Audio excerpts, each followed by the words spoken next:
What up, everybody? You're now tuned into the true definition of a sports fanatic. I'm your host, Brandon Lampley, back today with another live stream. Feels good to be back amongst the bros in the barbershop. We're going to chop it up. We're going to talk some sports today. Hey, Josh Stewart already here. What's going on, Josh? TGIG. All right. Yeah, man. Yeah. Hey, Josh the one sent me the Shaq Griffin tweet. And so, he said, thank God it's Friday. Hey, he the one sent me the Shaq Griffin tweet. I said, I appreciate that, Josh. He never answered, but hopefully he see it. It's whatever, but I appreciate it, man. It's the thought that counts. But man, how you feeling today, Mr. Reid? Feeling good on a Saturday, Sunday, or whatever day it is. Oh, Saturday. Yeah, the days are starting to run together just a little bit. Yeah, good weather day. The weather was great. A little cool in the morning, but all good. Sports is good. All good. Yeah, man. All good, man. So good time man, of the year for a sports fan, man. Oh yeah, man. The news cycle for the last probably 2 months straight has been absolutely insane. And just when you thought, hey, the NBA has everybody attention, NCAA March Madness has everybody attention, the NBA, the NFL has the attention, WNBA, whoever it is kind of like it's been tit for tat. But I will say the one that has really stuck out is the NFL, because this offseason, which we're going to talk about, is, it's one of probably, I've never seen so many prominent players change destinations. Like I've never seen that before, especially quarterbacks. Quarterbacks don't move like that. And to move quarterbacks, star receivers, I've never seen anything like that. Me either. Not this many star players going from on different teams. I mean, it's almost like, man, if you're an NFL fan, you're almost gonna have to have like your flip card to know who's where. It's been a wacky offseason, to say the least. You would think that guys, Matt Ryan's, you've been in Atlanta for a long time, and you're gonna see a guy wearing a blue and white uniform. it's just Yeah. All these quarterbacks, Deshaun Watson, going to Cleveland, and who knows where Baker Mayfield might end up. Probably with a clipboard, but he'll be somewhere. Yeah, I've heard that if the Browns pretty much are probably going to have to cut him, and they're not going to be able to trade him because teams know, like, you got to cut him. So we're not going to trade anything significant for him. So they're going to force them to cut him. And they said he's most likely going to make a beeline for Pittsburgh because now Pittsburgh has interest. Yeah, I don't know if he's the Pittsburgh guy though, man. I don't know. He's not. He's not. Hey, as Ryan Clark say, he's not a Pittsburgh guy. He's not a Pittsburgh. A lot of guys from Cleveland don't end up in Pittsburgh. But I said this a lot, man. I just think the guy got to get. I mean, I think he's at the crossroads of his career. And his career could either go upward or downwards. And I think right now it's on the downward swing. And it ain't just about his ability on the field. I just think it's more mental. And he's got to learn how to be a leader, man. I mean, I don't fault Cleveland for cutting ties or whatever going to happen. He's obviously not going to be the quarterback for the Browns. But I think they've done, you look at their history and they done went through some quarterbacks, but I think for the future of the franchise, I feel they feel what I feel. I feel that he's not that guy. He's not the long-term answer. No, I don't think he is either. But we're going to get more into Mr. Baker. But for now, we're going to talk about Mike Tyson. And I don't know if you've seen it. I don't know if you heard it, but Mike Tyson had a gun pulled on him the other night at a comedy show. I'm going to let y'all see the video, and we're going to talk about it.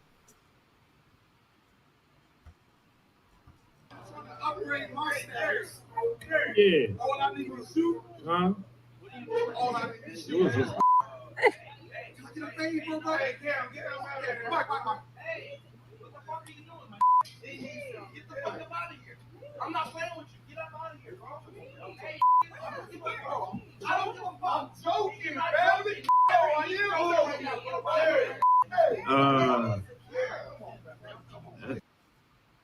Yep, pulling the gun out.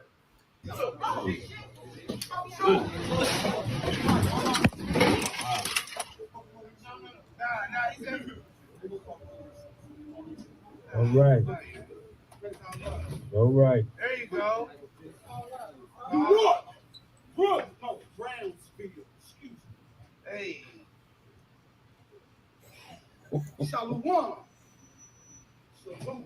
There it is. I don't play like that, man. Nah, fuck that. Mike knows you. Hey, man, you good. You good.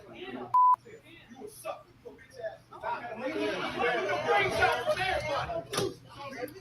Salute. How you doing? You good? He's walking out. Oh, Man, now he walking out. See, now I don't know who guy in the hat is. I don't know who that is.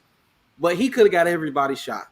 Because once Mike calmed him down and the situation was de-escalated, this dude he reignited the spark.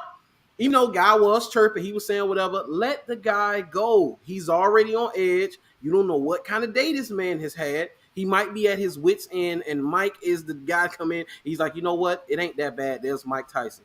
And now here you come chirping.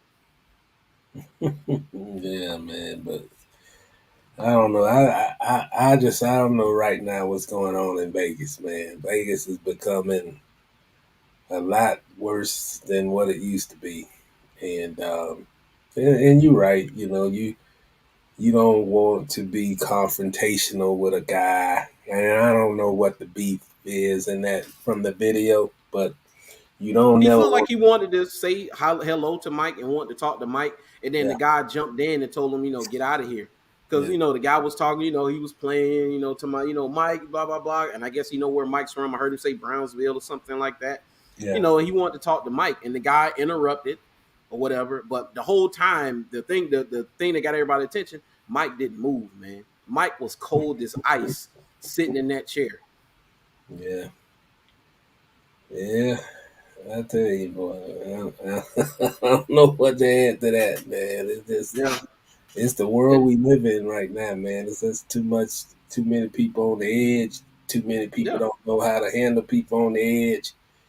Mm-hmm. And, to be honest with you, Brandon, that's a blessing that what you just showed didn't escalate, you Yeah. know. And I know Iron Mike and being there and showing the calm and all that, man. But when that guy comes approaching him, Iron Mike didn't know what, I mean, he just Mm-hmm. going with an instinctiveness to just, pat him on the back and de-escalate the situation. But, 9 times out of 10, it don't always happen that way, and No.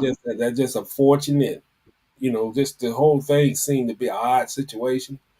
But it just fortunate that didn't turn into be something very tragic, which I mean, you look over the last 2-3 years, things like that have escalated into, a shootout inside Yes. the building type of thing. So, and then, for the guy to walk out, I don't know, man. I don't know. I think that whole video defines where we are right now as a society right now.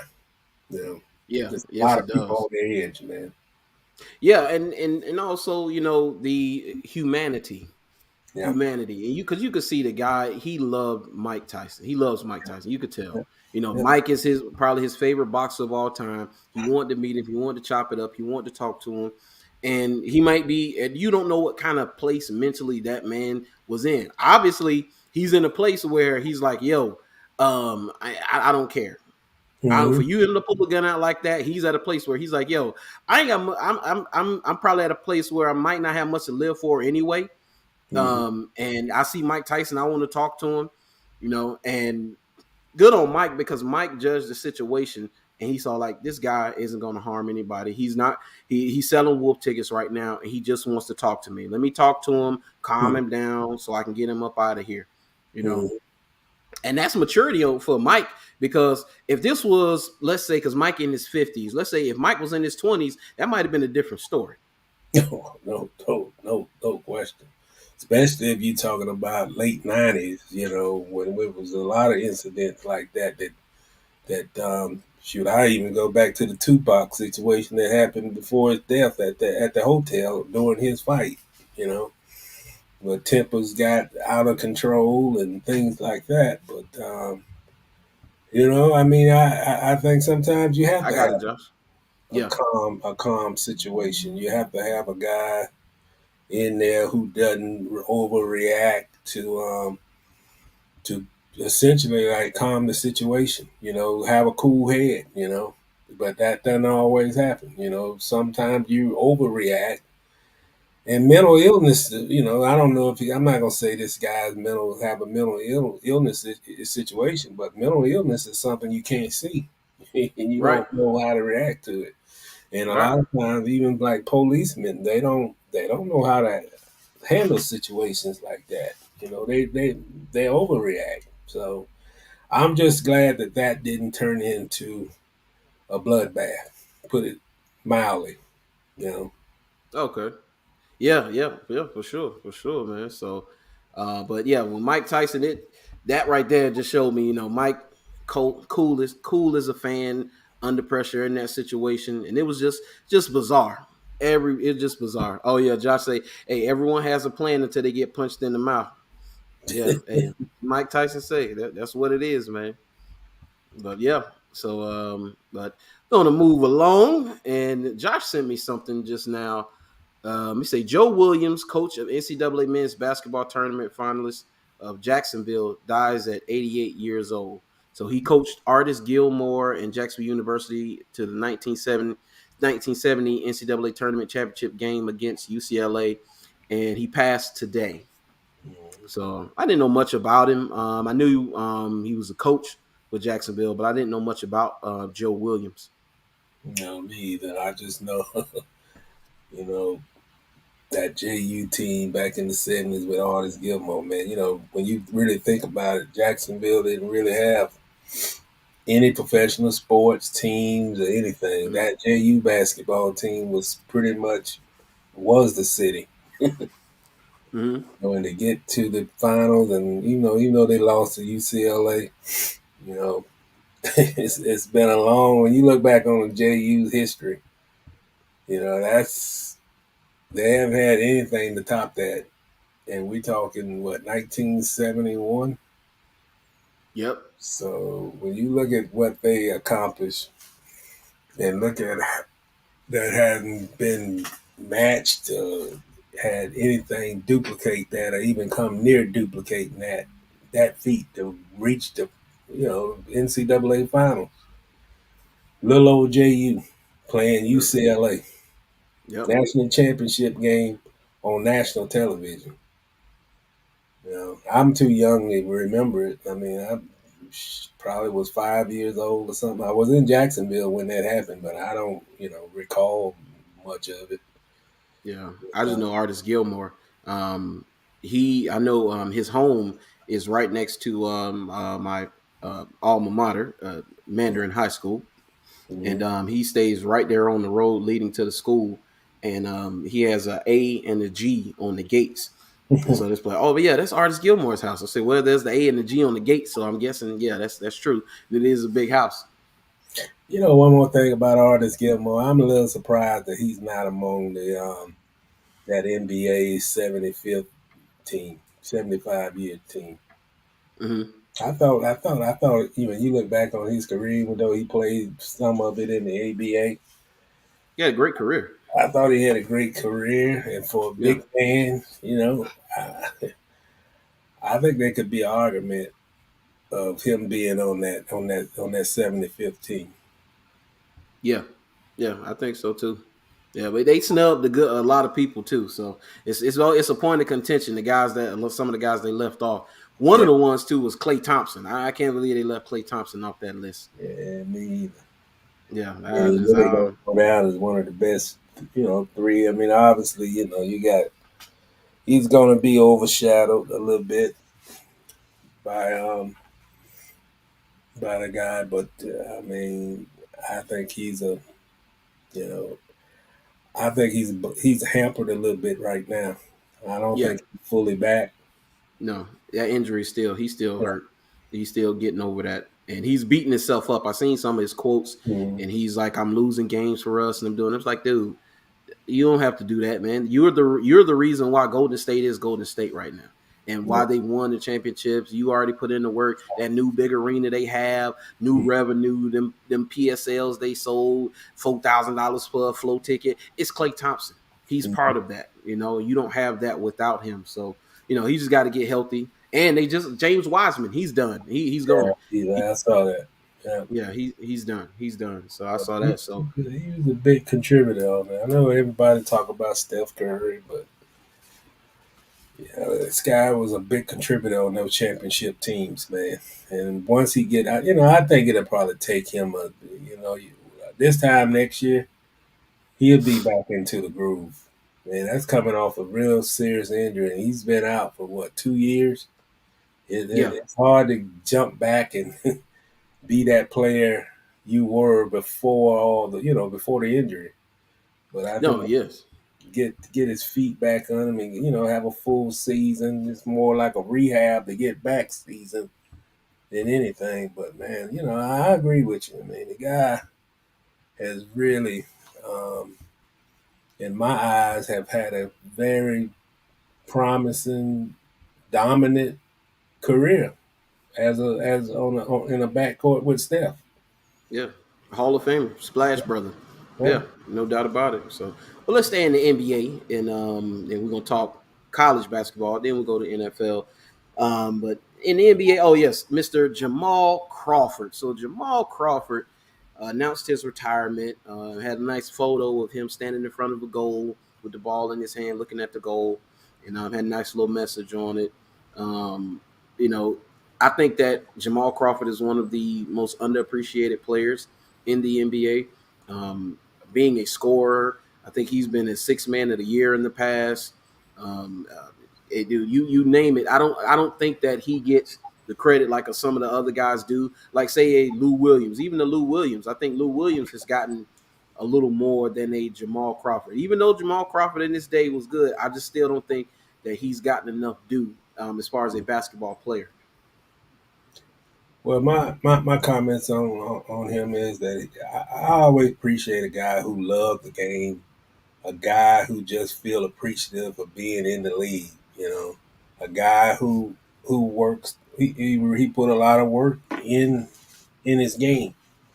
And I told you this story. I remember, I don't know if this was 2010 or 2011-12 season, but he was the only guy that I can recall covering the league. He got voted on the All-Star team, and he responded by personally emailing and writing his own thank you note to every reporter, even the ones who probably didn't vote for him.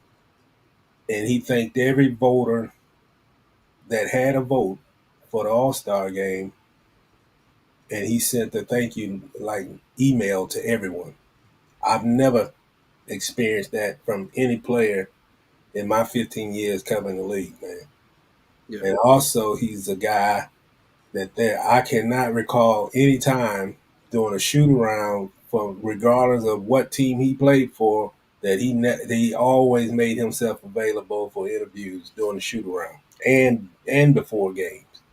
But you could actually interview this guy twice in a day and after the game, so you could actually interview him 3 times in one day.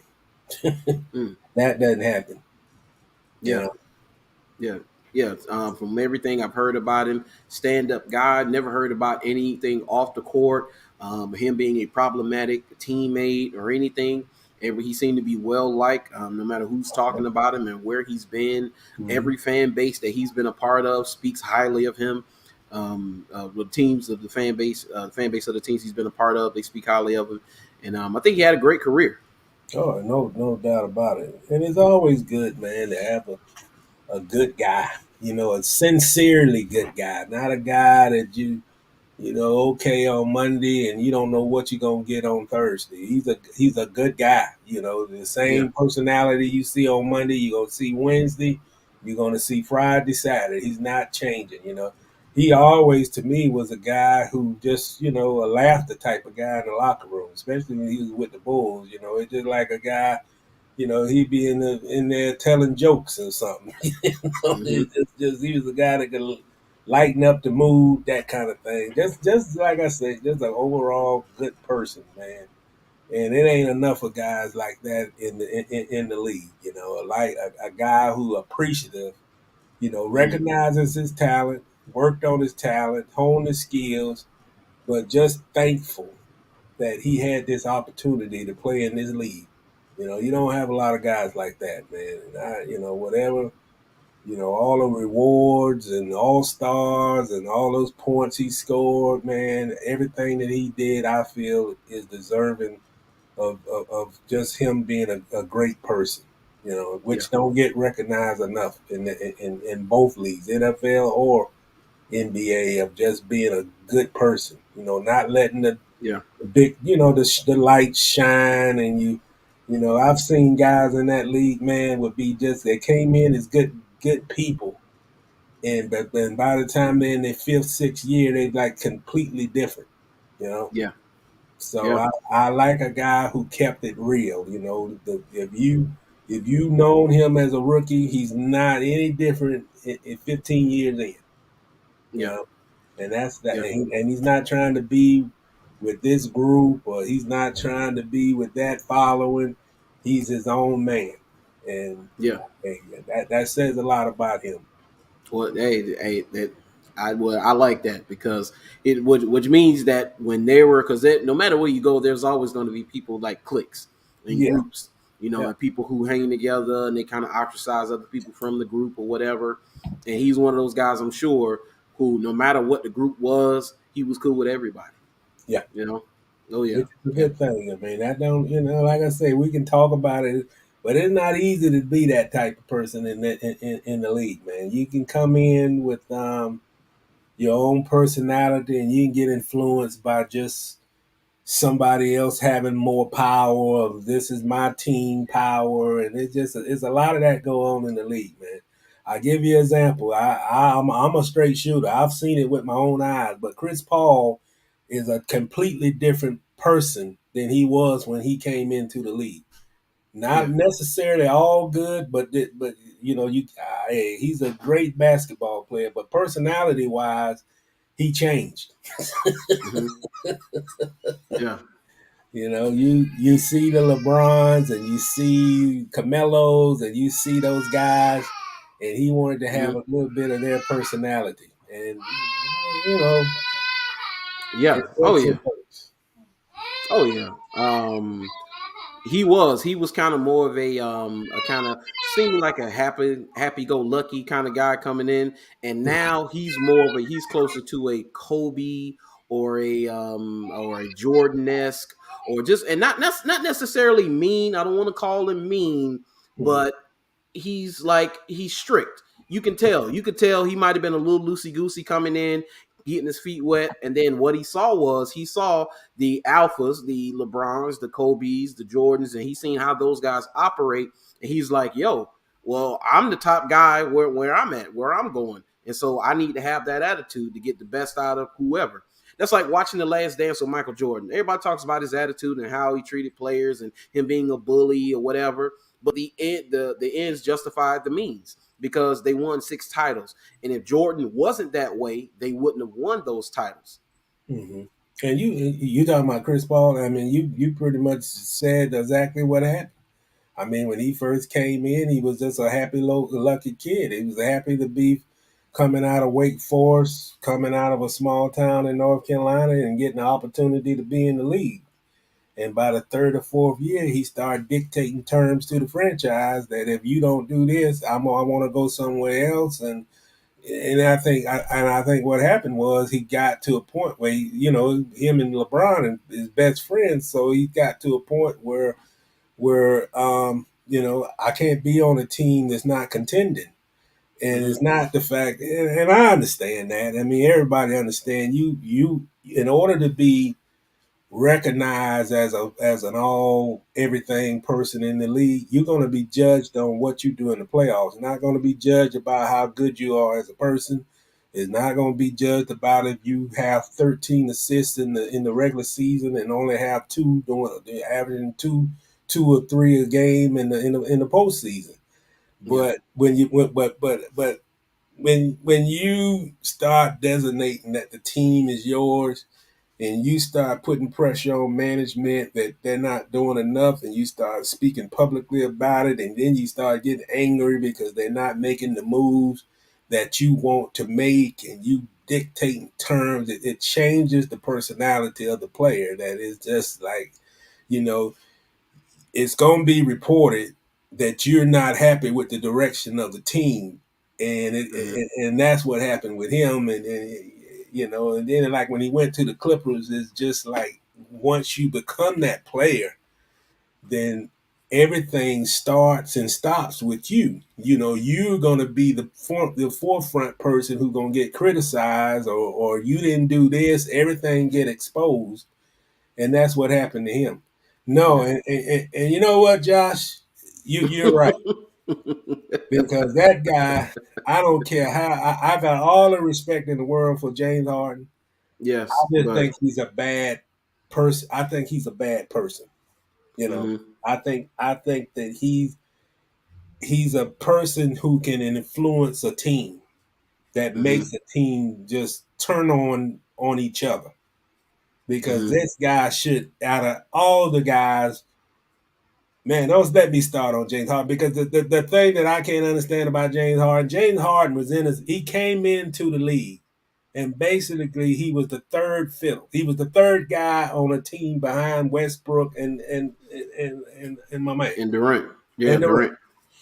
And it's like he went from that to just everything got to run through him. Everything got to be this way. I got to pick where we practice. I got to pick the time that we leave. And it's just, I mean, I think Houston just turned him into a bad person, because he had too much power in Houston. And it's just like I said this about Urban Meyer. Once you give a person power, Yeah. they can go anywhere.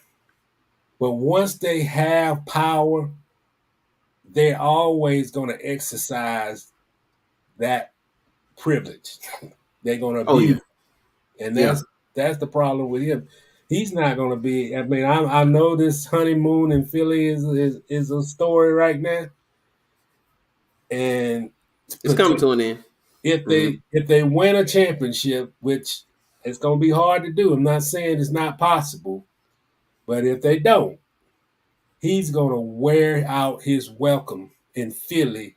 My prediction, by mid-season, by this time, by next season after the All-Star break, those same players, that the same thing that happened in Brooklyn is going to happen in Philly, because he's just that person that just wears you out. He's a person that just gonna, dang, can you believe this? Don't think guys in the locker room don't talk, man. It's just Oh like yeah. they having the same conversation every day. Can you believe this? Did you see what this guy did? And those was the conversation that went on in Brooklyn, and those are the conversations that went on in Houston. And don't think that he's not going to change. I mean, you think he's No. going to change? Oh, it's going, dude. People don't change as they age; they get worse. Because Yeah. get more stubborn, more ornery, more bitter, more hurt, more whatever they already are. So, and I'm glad you brought that up, because I didn't put it in the title, but Sua Cravens dropped dime on Vic Fangio. Did you hear about that? We're going to talk about that. So we'll continue basketball, but we got to talk about Sua Cravens. He dropped dime on Vic Fangio, man. It was something to see. So Josh still, he always says, "Oh, and we're gonna talk. We got a few more NBA. We're gonna get through them, and then we're gonna get to that NFL." But Zion, he says, so they announced earlier in the week that Zion won't be returning this season. Then the video came out a couple days later of him playing around and throwing down the thunderous dunk. Yeah, I did see the video of him throwing down the dunk, but Mr. Reid predicted this a long time ago. He said Zion will not suit up for the Pelicans ever again. He called it. He called this a long time ago. You called this probably last year, before the season. I think so last basketball season you called this. So Well, I'll say this, man, because I know those people that run that organization. Mm-hmm. I know a little bit about Zion from talking to the reporters there. Zion has to take control of his own career. That's the problem. He's not Yeah. taking control of his own career. His stepdad is the biggest influence that he has, and the stepfather do not like Griff. They're the GM in New Orleans. Point blank, he don't trust him. He don't like him. Yeah. And it's just that Zion, I don't know, man. Zion to me is just, I mean, what's the point of the video? I Well, mean, yeah. Well. I don't understand the point of the video because who cares if you flashing the dunk, you putting the ball between the legs and you're dunking. If you can do that, that's You the can play. message is you could be playing on a Yeah. team that's going to the play where the play in. You want to call that the playoffs, then it's the playoffs. Yeah. So why? So to me, that video is just basically more defiancy from him. It's like Mm-hmm. and he's got to mature, man. He's got to take control of his career. Whether if and I'm almost to the point, I know that Anthony Davis got chastised for wanting to trade and making it public, but it's got to be a point as that he's got to man up, make a decision, stop scream hollering. Basically, he got a franchise put on hold. He Mm-hmm. don't want to be in New Orleans. He don't want to be there. Yeah. It is almost to the point that either he needs to go to management, and which could happen this off season, that he don't want to be there. He don't want to be there. I mean, the bottom line, I'm surely that the Pelicans, they don't want to look like they got egg on the face that they drafted a number one overall pick and just basically we got to unload them, and what we got 84 Mm-hmm. games out of them in what 3 years or whatever it I was is. about to say, has he played 82? So he's played 84 total games. 84 total in 3 years. He has not, and what's even worse about this year, he has not even practiced with the team from the first day that they had media day. Then the media day is the start of the practice. You go to media day, the first practice is that next day. He has not had a practice with this team. Now he might have done some rehab while they're practicing at the Mm-hmm. facility, but Yeah. this guy has not practiced with this team all season.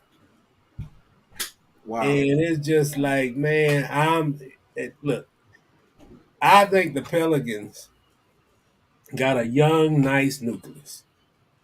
Yeah. I don't think this is going to work. I don't think that Zion is going to be there.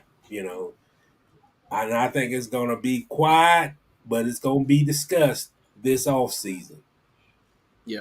And hey, this franchise has been. I mean, when you really look at the players that they lost, that's the only thing that's holding this back right now. Because Mm-hmm. I feel if they didn't have the fact that they lost Chris Paul, they lost they lost Baron Davis, they lost Anthony Chris Davis. Paul, they lost AD. Those are the reason why they're trying to make this work so it don't put another black eye on this franchise. That's it. If it wasn't for all what their history is, Mm-hmm. they probably would have looked to trade him during the trade deadline back in February. Wow. Because Well. who knows what his people are telling the Pelicans. Who goes to train in Portland, Oregon, You could have to trained in New Orleans. a city that's got their own NBA franchise? Who does that? What he's affiliated with Nike?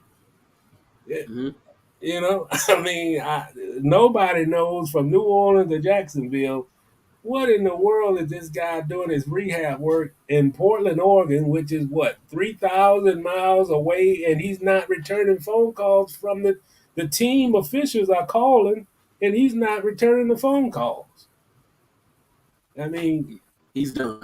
that He stick a marriage, fork in him. yeah, that Yeah. marriage between Pelicans and and Zion is done, and he may Yeah. never play for the New Orleans ever. Man, well, it is what it is. Hopefully, we can see him in some type of jersey next year, actually playing basketball, regardless of the He destination. want to be a Knick. That's where he want to be at. He want to be in New York. I don't think he wants to play for Thibodeau. I don't know if that'd be a good marriage, man. I don't I know. don't think it'll be a good, but who knows? Thibodeau may not even be there. Yeah, Thibodeau seems to grind his players to a pulp, man. Seem Because, like, seem man, like it's a fact. Look what happened everywhere he's been.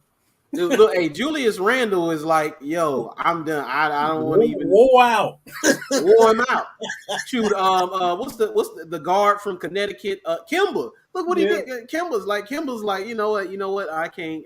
Man, believe me, Yeah. I've had people tell me when he was up for the Pelicans job, and people were saying, this guy still have 4-hour practices in April. Yeah. No coach have 3 to 4 hours practices in April and March, other than Thibodeau. He wears the guys out, man. That's what's wrong with the Knicks. They done tuned them Wow. out. They tired of the message, and they tired of 4-hour practices. So they burned out. And that's what he does with every team he done coached. Chicago, you go everywhere he's been, it's been the same thing. It'd be fine the first 2 years. Year 3, year 4, they done ran out of gas. And that's exactly what done happened to that Knicks team. They got no more juice. He done took it all from in practice. They play like a tired team. Yeah. Yeah, But they do. they do beat the Magic. They beat the Magic for certain, So so we're gonna go ahead and go to the next one. See, I got a few more, and then we're gonna get to football. What was it? Let's see, you got. Oh yeah, Shaq was talking about the Lakers. They tanked to avoid the Utah Jazz, and I believe that. I believe he said it. This is not the first time he said something like that, and because they got put out before Phil Jackson got there. I think they got put out 2 years in a row by the Utah Jazz, and I don't think it was close. I think it was 4-1, maybe 4-0. But Brandon, I actually think that they might have a better chance against Utah if they go into the playoffs at what, an 8th seed or a 7th seed. They would Well, no, rather. I'm not talking about the current Lakers. The old Shaq and Kobe Lakers. Shaq Oh, said that they tanked to avoid the Utah Jazz. Not the current Lakers. The current Lakers would love to play Utah. They'd be fine playing Utah. okay. Well, Yeah, but they avoided Stockton and Malone because they got beat 4-0 and 4-1 the 2 years previous to Phil Jackson. So what year was this? This was because they won in 01. So this was 99, 98, 90, 99, 99, 98. 99, when they couldn't find themselves. This was previous to Phil Jackson. And yeah, I believe it. I believe that they Oh yeah. tanked to avoid playing the Utah Jazz. The Utah Jazz was out dog. They didn't have anything for them. Well, Utah was the #1 seed in the West at that time. Yeah. So yeah, and then those guys they didn't know how to win. I mean, they knew how to win, but they didn't know how to win big. I mean, they had some tough playoff losses from '96 when Shaq got there for until that 2001 year when they, once they finally got the coach and all. But yeah, that's believable. I don't Mm-hmm. put that past anything, man. The only team that beat Utah was the Bulls back in Yeah. that time. Yeah. The only one. So but yeah, I wanted to bring that up because you believe it, I believe they tanked two. People like, well, no, because they had this seed and they did. No, I believe that they tanked. I believe they did it to avoid them. Oh yeah, Mr. Enos Freedom, formerly Enos Cantor, he's claiming that the league is blackballing him. Apparently, because I'm guessing he can't get another job. I think he left the Celtics, or they bought him out. But he's saying that he's being blackballed currently, and it's very curious because it's not like Enos Freedom is a top notch player, or even a rotational player at this point. He's more of a Udonis Haslam, Kendrick Perkins, sit on the bench, and come in and maybe give you six. He got 6 fouls to give. That's what he is at this point in his career. And he's saying that he's being blackballed. But did you not think that you were going to get blackballed when you shot at the mouth and talked so much crap about so many players? You talked about the league, you talked about LeBron, and you were basically setting yourself up for a career in politics after basketball. And basically basketball told you, well, Enos, if that's what you want to do, go ahead and get a head start. We done with you.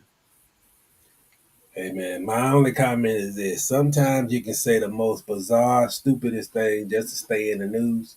Mm-hmm. He's basically forgotten.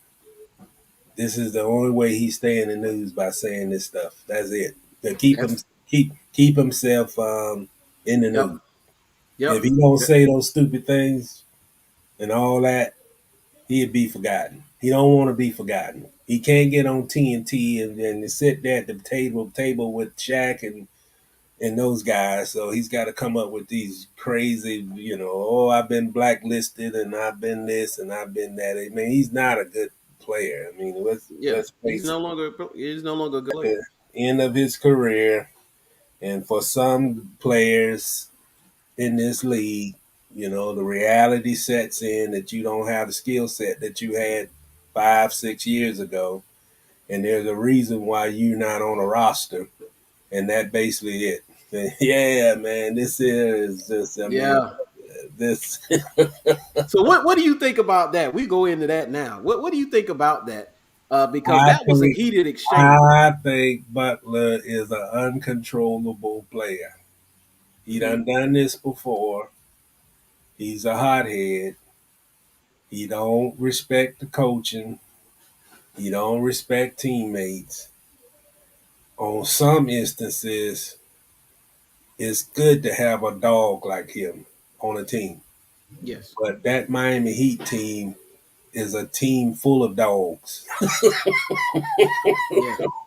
Yeah, they You are. don't need a pit bull biting another pit bull, because that's basically what it is. This Miami Heat team is I mean, they're not finesse. They are a rugged, physical, knock you in the mouth team.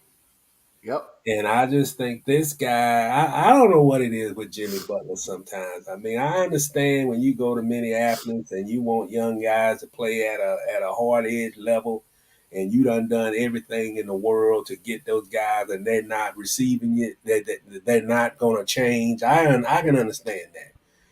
But when you openly want to fight the coach, and you got a guy like Udonis Haslam, like basically telling them, I'm going to kick you. I Yeah. mean, why? I mean, I mean, that don't benefit Jimmy Butler. It don't benefit the Heat. I mean, it escalated. It wasn't, you could go back after the game and just say we argued over dinner. But Mm-hmm. when you fighting among team, you fighting a coach. you wanna lock hands with a coach who could, if he really wanted to, he could sit Jimmy Butler on the bench. I mean, that's the guy that control the minutes and everything. And believe this, and LeBron had to find this out, that Oh, I remember. Pat Riley. I mean, he give all the regard and respect to the head. To him. There's Yeah. no where Spoelstra is there as long as he want to be there, Yeah. and he's got the backing of Pat Riley. For the life of me, even go back to the LeBron days, I don't understand why players challenge this guy. This guy's a good coach, man. I mean, he's not one of those guys that's just gonna break the clipboard and just be this nasty person. He's not a nasty guy, but he's a good coach. Yeah. And Jimmy Butler don't respect him. I mean, you don't do things like that and No, respect the coach. You know, no. and Two-time champion, you don't respect him? Seriously?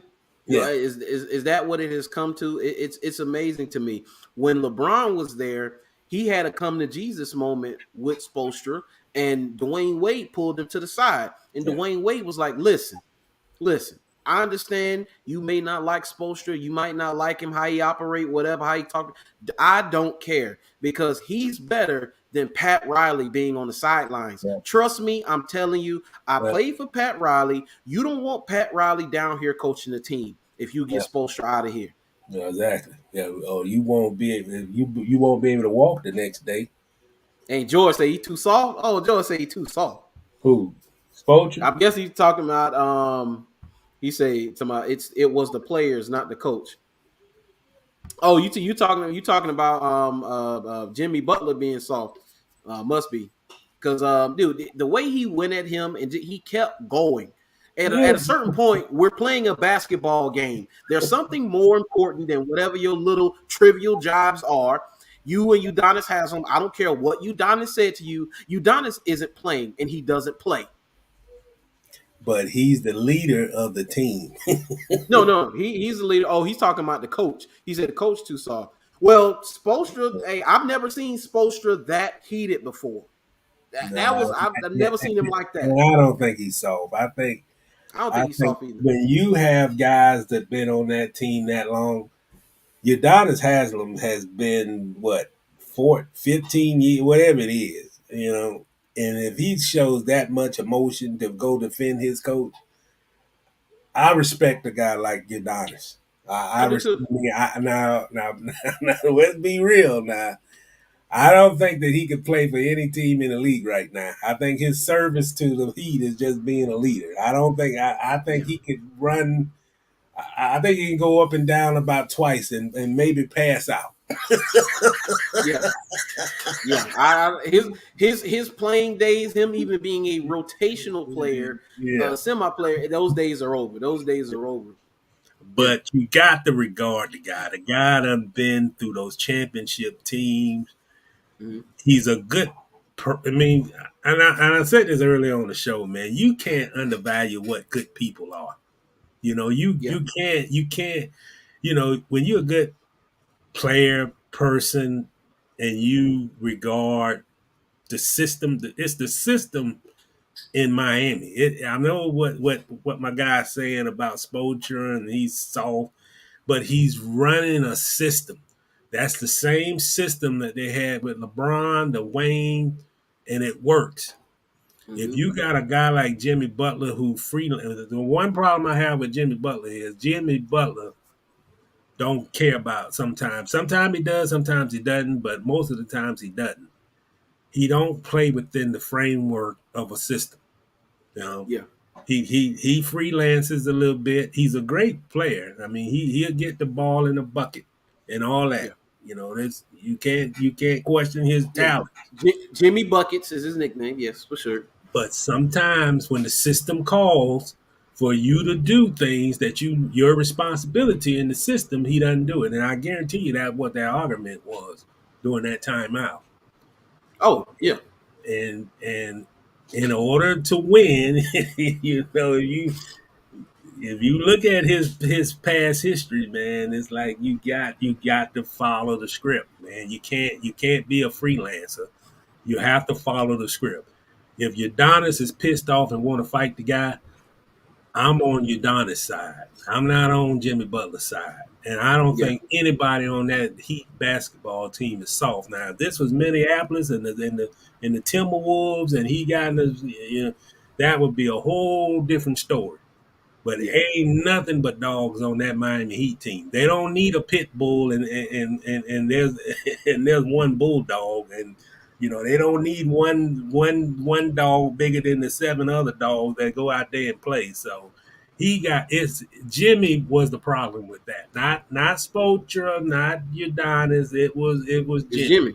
Yeah, Jimmy's been the issue everywhere he's been, though. It's been kind of the same thing. And Derrick Rose retweeted it was a fake thing by the group Ball Sack Sports. They always put fake quotes and people think they're real. Even Kendrick Perkins has gotten sacked by them thinking that something they reported was real and something that Jimmy said about the incident, and they thought it was real. So he retweeted it and put the little eyeball emoji on it. So that's Derrick Rose signaling, like, yeah, when he was in Chicago, Jimmy was a problem.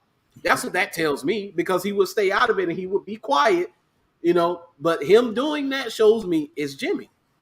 Yeah, it's Jimmy. I mean, come on, man. The chatter goes through the league, man. Jimmy can't get along with people.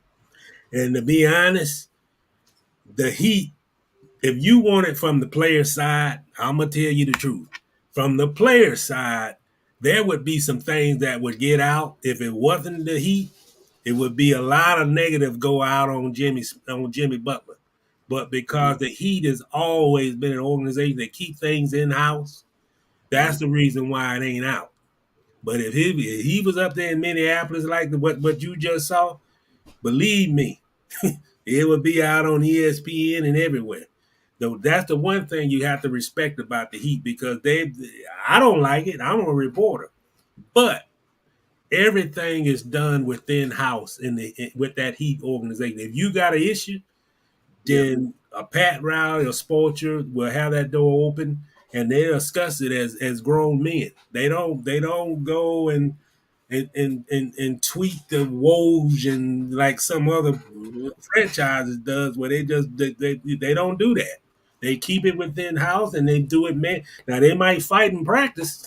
You might fight in practice, which happened a couple of times during the LeBron team, that they had some scraps, but it didn't get outside of the house. And Jimmy got you got an organization like that will knock down walls to support you and do those kind of things. Then you got this guy out here want to fight the coach who you gotta give Spoelstra credit for being that person who has that type of culture with the Heat. It ain't all Pat Riley. It's Spoelstra. He swings the bat for his players. And they had this guy going out here like he gonna rip his head off. And then if you watch the video, Spoelstra is telling him, "You really want to fight me? I'm the coach." Yeah, because like he's talking to him, and it looked like he's like explaining whatever, and they talking, they going back and forth. And this is the thing about basketball. And if you're a basketball player, this isn't to disparage you, but come on, dog, you're not going to fight. That goes for Udonis Haslem, Jimmy Butler, Spoelstra, any of those guys. I don't care who it is. Patrick Beverley, it could be Anthony Mason, Charles Oakley, Shaq, any of those guys. Every now and then you'll see it bubble over and fists are actually thrown. But for the most part, it's a bunch of hurry up and hold me back. And that's what it was. But they do fight in practice, bro.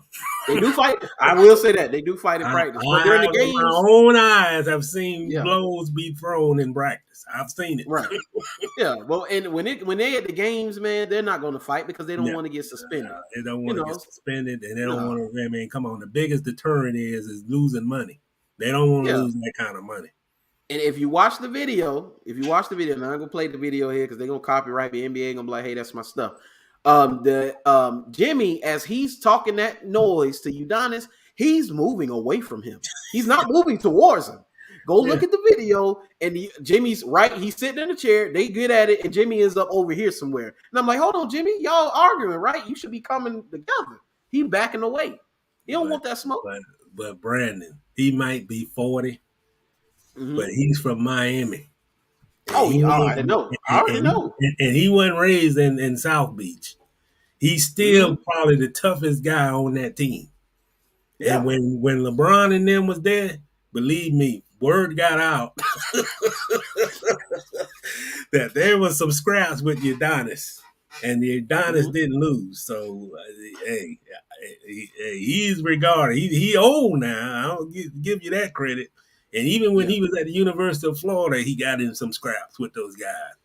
Oh, for sure. So, yeah, you're right. So that's why Jimmy moved away. If you go look, Jimmy was like, I don't want none of that. I just want to talk. And that's all Jimmy did was talk. He didn't do nothing. Let's see. Josh Stewart say Kyrie is a man on a mission. Yeah, we're going to talk about Kyrie, and we're going to finish up with KG and Ray Allen, and we're going to get to some football. And he said Artest Meta World Peace would have fought. Yeah, Artest would have fought because Artest elbowed James Harden in the head for seemingly no reason during the game. So Artest would have fought. Yeah, Artest was a knucklehead. Yeah, he Yeah, fight games, practice on the street after the game, in front of the Stable Center. Didn't matter to him. did not matter. Did not matter. So my man Kyrie Irving is back to being a full-time player. The vaccine mandate in New York has been lifted. He's back to being a full-time player. He's right on time for the Nets. I don't know. I don't know if they'll win a title this year. It's going to be tough. They can do it just like Philly can. They can, but I don't think they have enough. Losing Harden and Steph Curry's nice and stuff, but I think they've lost too much, and I don't think they're going to win the title. But Kyrie, basically, he stood on his square and he didn't budge, and now he's back doing what he loves. He said, I'm not done with basketball. I'm just not being a follower. I don't want to do this, and I'm not going to do it. He stood on his square. Majority of the guys, they bent. Like Andrew Wiggins, I thought Andrew Wiggins was going to be a Kyrie. But as soon as they hit him with the, hey, we don't want to be no part-time player, he went and got the shot real quick. So, but kudos to Kyrie, man. But it's funny, now that Kyrie's a full-time player, if they end up playing Toronto, Kyrie can't play in Toronto now. Yeah, man, they're very tough up there. They still got fans wearing masks at the games up there. Yeah. But you right. I mean, can't really add more than what you said. I mean, I say this: he's a guy that stood for his conviction, right or wrong. He stood up for what he believed, and he didn't cave into it. And Yeah. I say this, man, from watching this guy, to me, he is one of the most talented. I mean, I'm just saying something that probably everybody in America is saying who watching, but there's some things that he does, man, that he can just. I mean, this guy could score 60. What he scored 61. I just think there's some when he wants to go in the toolbox. Yeah. He brings out some things that make you like, man, this guy is just a great player. I just want to see him be in a stabilized situation and just maximize everything that he can do on the floor. I want to see that just for the purpose of I want to see the best he can bring every night. I don't want to see him under no restrictions. I want to see him on a team where he's not curtailed by craziness like a James Harden and all that nonsense. I want to see this guy be on a team where he can there's players that he can play that fit his style of play, which there are now. I think Kevin Durant can play with anybody, but I think this guy is just a tremendous. I mean, I don't even think we've seen the best of Kyrie, to be honest. I mean, I know he had some No. great years in Cleveland with LeBron and all that, and a great game he had a couple of weeks ago. But if this guy can just be in a stabilized situation, have the talent around him and just do what he does, I think we're gonna see probably one of the greatest the greatest shows on earth when all that comes together in a playoff series that they gotta have. I mean, this guy's Yeah. talented, man. It ain't no doubt in my mind.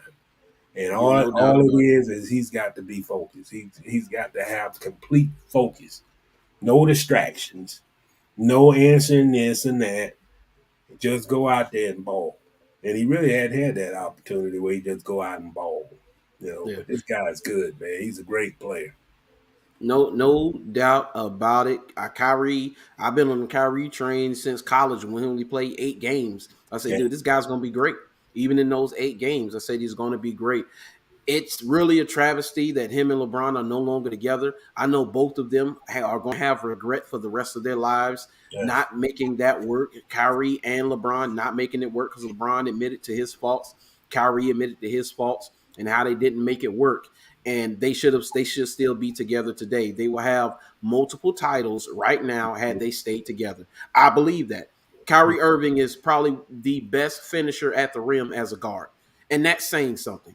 I mean, such soft touch around the rim. Like you said, he has every tool in the tool bag. He has Yep. some of the best handles.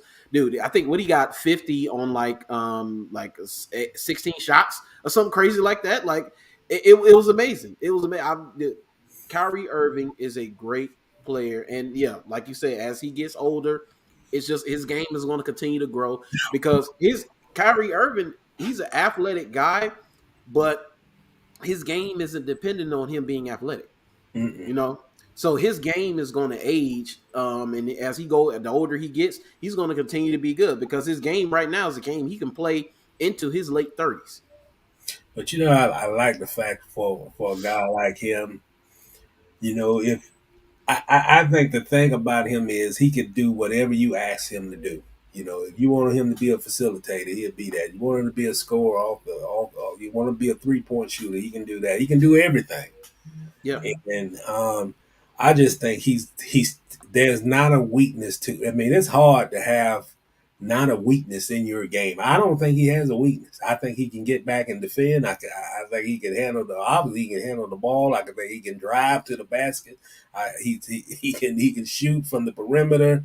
He's got handle. He creates his own shot. And believe me, there's a lot of guys that's talent, but a lot of guys don't check every box. They don't check all 5 aspects of the game. And yeah. some people say, well, I say he probably the most talented player that LeBron as a teammate in his career. I mean, a lot No of people question. say the Wayne Wade and all that, but that It's Kyrie. it's It's Kyrie. Kyrie because Yeah. Kyrie could do. LeBron could just stand and to put it this way, Kyrie is what AD supposed to be in LA with LeBron now. You know, Mm-hmm. Kyrie didn't take a back seat to LeBron. I mean, he played. I mean, he did. He played the style of game Yep. he elevated his play with LeBron. It wasn't like he was taking a back seat and don't handle the ball and those kind of things. It might have clashed a little bit with him, but man, I respect the guy, and I've always respected this part about Kyrie, man. That no matter what, who's on the team, LeBron or what, this guy is still gonna ball. He's not gonna facilitate. He's not gonna be just that. He's not gonna just be a passer.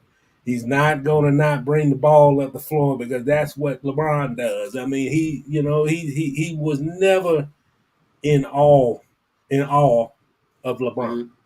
Yeah. and And it's all and guys are in awe of him. Like they right, changed their whole style of play. You looking at right. Westbrook? He's not the same Westbrook because he's playing on the floor with LeBron. Yeah, And I and think, LeBron had the ultimate respect for him. There's yeah, no doubt about it. He with that last shot to win their championship in Cleveland, LeBron was like run the play for Kyrie. You could see yeah, it on the sideline. He said, "Y'all, hey, give it to Kyrie." That's yeah. the ultimate respect. Kyrie Irving pretty much showed me that yes, Steph Curry is great. He's great. I can't take anything away from Steph Curry, but Steph is a shooter. That's what Mm-hmm. he is. And it was very clear to me that the talent level between the two of them, there's no gap at No, all. no, no, And, none and no whatsoever. no gap at all. If you're gonna talk about Steph Curry and what he is, Kyrie is everything and some because he has more to his game. Mm-hmm. I agree, man. I say, guy. I say, man, you're an NBA fan. You have to respect a guy that's talented in every area. You don't. I mean, at this point in his career, you don't have to spend a whole summer on and work on this or work. I mean, his all aspects of his game is that all in the 90s. They're all great in the 90s, and it's hard to find a player that grades in the 90s in everything. And that's Yeah, that's what you got with him. He doesn't have a weak area. yeah. Hey Josh, I don't know. They playing Duke right now. I don't know if they're gonna beat Duke. He said, "Let's go Arkansas." It's 26-31 in the first half. We'll see how it goes in the SEC. Hey, as long as they don't play St. Peter's, I'll be good.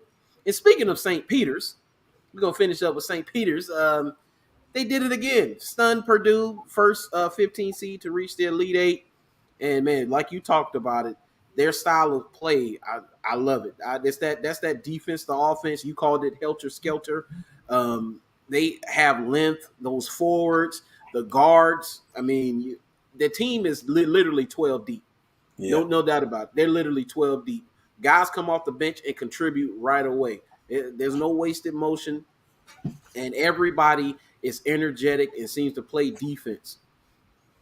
yeah, man. Hey, I like a team who could press you 90. They play the whole floor.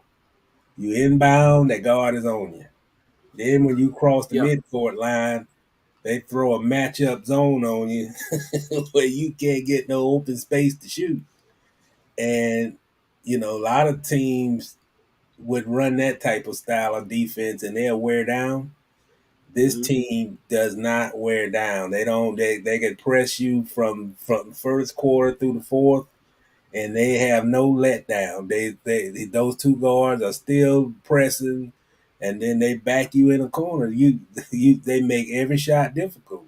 Purdue probably should have pounded the ball a little bit more in the first half. They did a better job of that in the second half, but still, man, it's like you got 100 arms.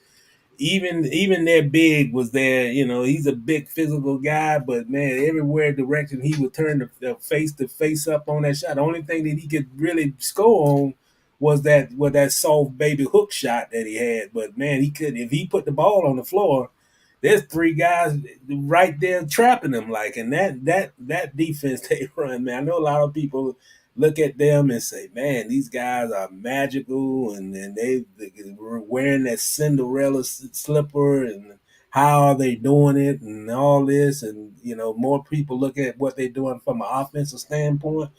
But that defense, man, that when you make a team uncomfortable, when they're not letting up, and they can slide, and that matchup zone, they can turn that defense on the low block. They can be on the elbow. It's hard to get a good look on a 3-point shot, and they trap the ball. It's just like, man, those guys, I don't, personally, I don't know the names of all those players on that team, but man, they got a great collection of talent that blends together. And when Yeah. you would be a college team that can make a run like this in the NCAA tournament, where everything is clicking, and you got a bench that's 12 to 13 man deep that can get it done, and you have no slip off, they hit free throws, you find it. That's what happened to Purdue. Purdue felt like, okay, we got to foul these guys to get to the line to get our opportunities back on the offensive end. Well, they got 80% shooters on here, almost everybody on the floor. It's Yep. hard to cut that lead down. So basically, if you got a 4-point lead and there's 2 minutes to go, and then you got to go resort in the fouling, I counted, I think they had like 4 of their 5 starters was at least 80% shooters from the free throw line. So Yep. you ain't catching a break there either. And I mean, it's just, I have not watched a whole lot of college basketball this season, but man, it is made, it's a good thing to see a team. I mean, I haven't even heard of St. Peter's until Never heard of them. I'm looking at it, where the hell is this school at? And it's like Jersey City, Jersey City. So they got like New York kids on this team, man, and those guys are ballers, man. Those guys are rugged. That's them Rucker Park Gritty. guys, man. Oh, they are. They're gritty. They're tough, and the way they play defense is almost like the way I've heard, like NBA announcers explain. I forgot who I was watching. They were talking about the defense. Might have been talking about the Warriors at the time, and what they kind of do is like all of the defenders are linked by a chain. Of course, the chain is invisible, but it's when they're around the perimeter, you in the paint, everybody kind of moves, synchronized. Mhm. And no matter what, they leave zero openings. Every now and then they may make a mistake here or there, but for the most part, they don't give you any space. Yeah, yeah. It's all like it's pressure, pressure, pressure, pressure. And then of course you play defense, and then you got to put the ball in the hoop. They're a great shooting team. Yeah, yeah. And they rebound and they push the pace. And they just like, I know what you're talking about, like the chain. They call it like the chain and the no link. You can't you can't undone the link of the chain. Like everywhere the chain go, it's always linked together. It's And always linked together. you can't unbreak the link of the chain, man. It's like Yeah, and that's what they do. They like if you move the ball right, everything is in sync. That everything moving. everything is Yep, there's no loose, there's no unbroken chain. There's no links yep, that's broken, and that's how they play. It's a 94-foot game. But I tell you, man, when you in college and you can have guards that can press. I mean, that's and not an pressure. easy thing to do. To put 90, they have 90 feet that they're pressing all game. You know, every time that Purdue inbounded, that their guards was there. Whoever, if it was the other guard or whoever, but they had a guy in his face bringing that ball up the whole entire game before that matchup zone hit them once they crossed the midcourt line. Yeah. And then, hey, if he got So those guys in shape like that, man. hey, so the best, and I was just about to say this, the best way I could put it for my non-basketball aficionados and people who may watch it, even if you don't watch, the best way I could put it is if they didn't have the score and if they didn't have the time in the quarter up there and you couldn't see that and you just watched them play basketball, you wouldn't know what quarter they were in, how much time on the clock, and what the score was. Because no matter what quarter it is, how much time, they play the same. From the first half to the end of the second half, it's pressure, pressure, pressure. Yeah. And another thing is, man, these guys are not intimidated. I mean, they're not intimidated.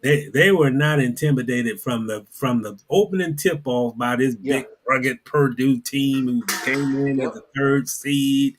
Man, those are New York guys on that team, man. They were like unfazed. Who cares where they Purdue Big Ten conference? You know, Yeah. it's like, man. Yeah. Yeah, they put their socks on just like us. That's it. That's it, man. And the NCAA tournament, I don't care how many NBA stars you got on there or 5 stars or whatever. It doesn't matter. Once that tournament start, you can play defense and you can shoot. You can beat anybody. Yeah, and have a deep bench. They can make You got two to have a bench. and can Mm-hmm. defend too. Yep. So Yep. that's man, that made my week, man, to watch these. I was like, let me go watch these. I didn't even watch no NBA game last night. I was like, I gotta watch these guys. Watch Like, that. I'm gonna watch them tomorrow night. I gotta watch that game. I haven't seen the full game of theirs. I watched only the highlights and seen a bit of on one of their games, but I'm gonna watch that full game tomorrow. They play. I think it's UNC. Is it UNC? Yeah, they played I think North they play. Carolina. Yeah. Yeah, they So play North what's the Carolina. mascot, man? What's the mascot, man? Peacocks. The Peacocks. The Peacocks. Yeah, Josh said, yeah, St. Peter's and Miami both making history. Yeah, Miami too, man. Shout Yes. out to the Florida boys. And Yeah. but he said go Tar Heels, or Josh a UNC fan. Hey, Oh. we'll see. But man, we're gonna put a pin in basketball right there, and we're gonna get into some football, man, before we get out of here. And no, we gotta talk about this. Brady on South Beach. So there was a report, and you told me Rappaport said it's false, but Brady was linked to the Dolphins, and Brady supposedly has been linked to the Dolphins since I think 2020.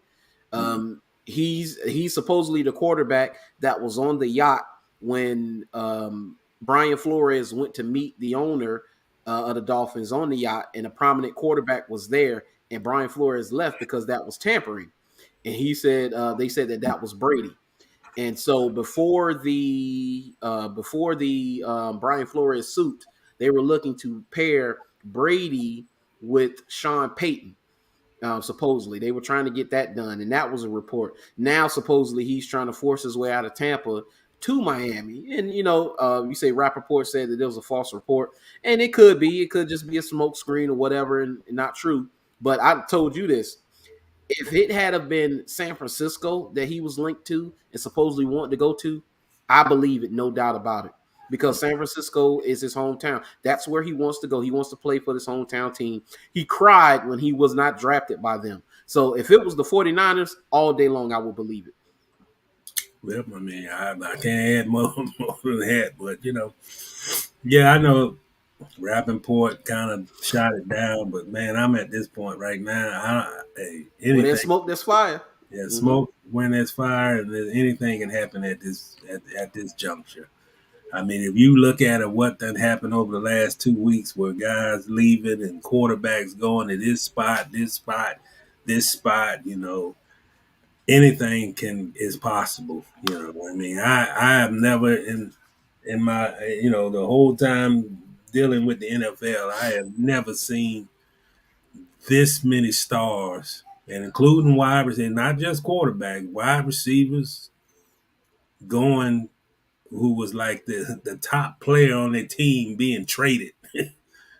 Right. It's I don't know what the cause, or if owners are just hey, if you don't want to be here, then we'll move them, or just the talent, of the overall talent that the teams have, that they basically saying that some guys are expendable. I don't know what it is. I'm shocked that Green Bay traded their best wide receiver. I'm shocked that Kansas City traded their best wide receiver. Ooh. I'm shocked that the Atlanta Falcons, who basically don't have any player recognition right now, would trade their franchise quarterback to the Colts. I mean, And now you got Mariota and Felipe Franks. Are you serious? yeah, I mean, it's like, man, what was that? I'm saying to the Falcons, like, what the hell are you guys thinking? You don't have much talent when you had him. I mean, when you had the quarterback, when you had Matt Ryan. So what are you thinking? I mean, you got two quarterbacks now that Mariota. I mean, come on, man. He's been a backup longer than he's been a starter at this point of juncture of his career. So what are you? Are you trying to put fans in the stands, or are you just you already done put up the white surrender flag? I mean, what are you thinking? And then when you trade a guy, you're not. I mean, what did they get? A third round pick? Oh, for Matt Ryan. Yeah, Yeah, yeah. What was the I think they got compensation? like a third round pick. Yeah, let me see. And then they got the highest dead cap hit in the history of the game. I don't understand that. I mean, like, come on, man. The risk and reward to that trade is just it's crazy. You'd be paying for his contract over the next 5 or 6 years off of dead cap space of money. Yeah, And it just third round. Yeah, a third round pick is that's insane. yeah, a third round pick for a guy that's been basically your franchise guy. I mean, he's been the face of your franchise for what, at least 8 years. I mean, you don't have Julio Jones anymore, and I'm like, well, what in the world? Who are you guys gonna have on this roster that a fan is gonna willing to spend money for a season ticket to come see you? That's what it's almost come down to. You got nobody that they want to come see play, and you're not gonna win. And you gave So this a third round pick. I mean, that's just yeah, crazy. so check this out. I'm reading this on their site now. So you say combine that dead cap hit, which is $40 million, the 40 largest cap hit in NFL single cap hit in NFL history. But that's not all. So combine that dead money with Dante Fowler and Tyler Davison cuts last year's post June 1 Julio Jones trade. The yeah. designation splits the dead money hit over 2 seasons, and the Falcons have a $62 million dead money cap hit. I don't know, man. And then and you got to add this. They just hired a new GM there last year, Yep. Fountain from the Saints. I Yep. mean, how in the world can he be successful at his job when these decisions are being made? I mean, 40 million. Who in the world would trade anybody? Oh, he said they just got Kyle Pitts. Yeah, Kyle Pitts. That's it. Kyle Pitts. That's it. That's all they got. But yeah, what is he? Who gonna throw it to him? Yeah. Who's throwing the Kyle Pitts? Right. I'm almost like the Jaguar fans right now. Say, hell, I mean, should we give them the number one pick and get Kyle Pitts? I mean, hell, he's I've heard that floated around. I'm not opposed to that. me either. Hey, Hey, and Josh Stewart say, I'm waiting to see Metcalf or some other shocking trade. Be nice to see the Jags make it happen. Metcalf reiterated that, hey, he wants out. Yeah. I love to see them in them teals. And they say, hey, go see what they want for both of them. If you can't get Metcalf, I'll take Lockett. Yeah, either one or both. Or both. It don't matter to me. I'll take them, please. Bring them here. Hey, Give them to me. I say this on the record. If the Seattle's Seahawks was willing to part ways with one of both of those guys, I would give up that number one pick. I'll take a DK Metcalf for a number one pick. They can have it. Yeah. I don't Yeah. want Aiden Hutchinson anyway. I say that on record too. So I mean, Yeah. No, and your DK Metcalf is going to there's no player you're going to take at number one that's going to give you the impact of a Tyler Lockett or DK Metcalf right now and for years to come. You're taking a guy based on his potential and what he can develop into. You already know what DK is. You already know what Tyler Lockett is. Yeah. But you know the bottom line also, Brandon, if you take one of those guys in a trade and you look at the next I'll just say a 3-year window, you're going to get more production for either one of those receivers than you would get for whoever you draft with that number one pick during the same time frame during those first 3 years.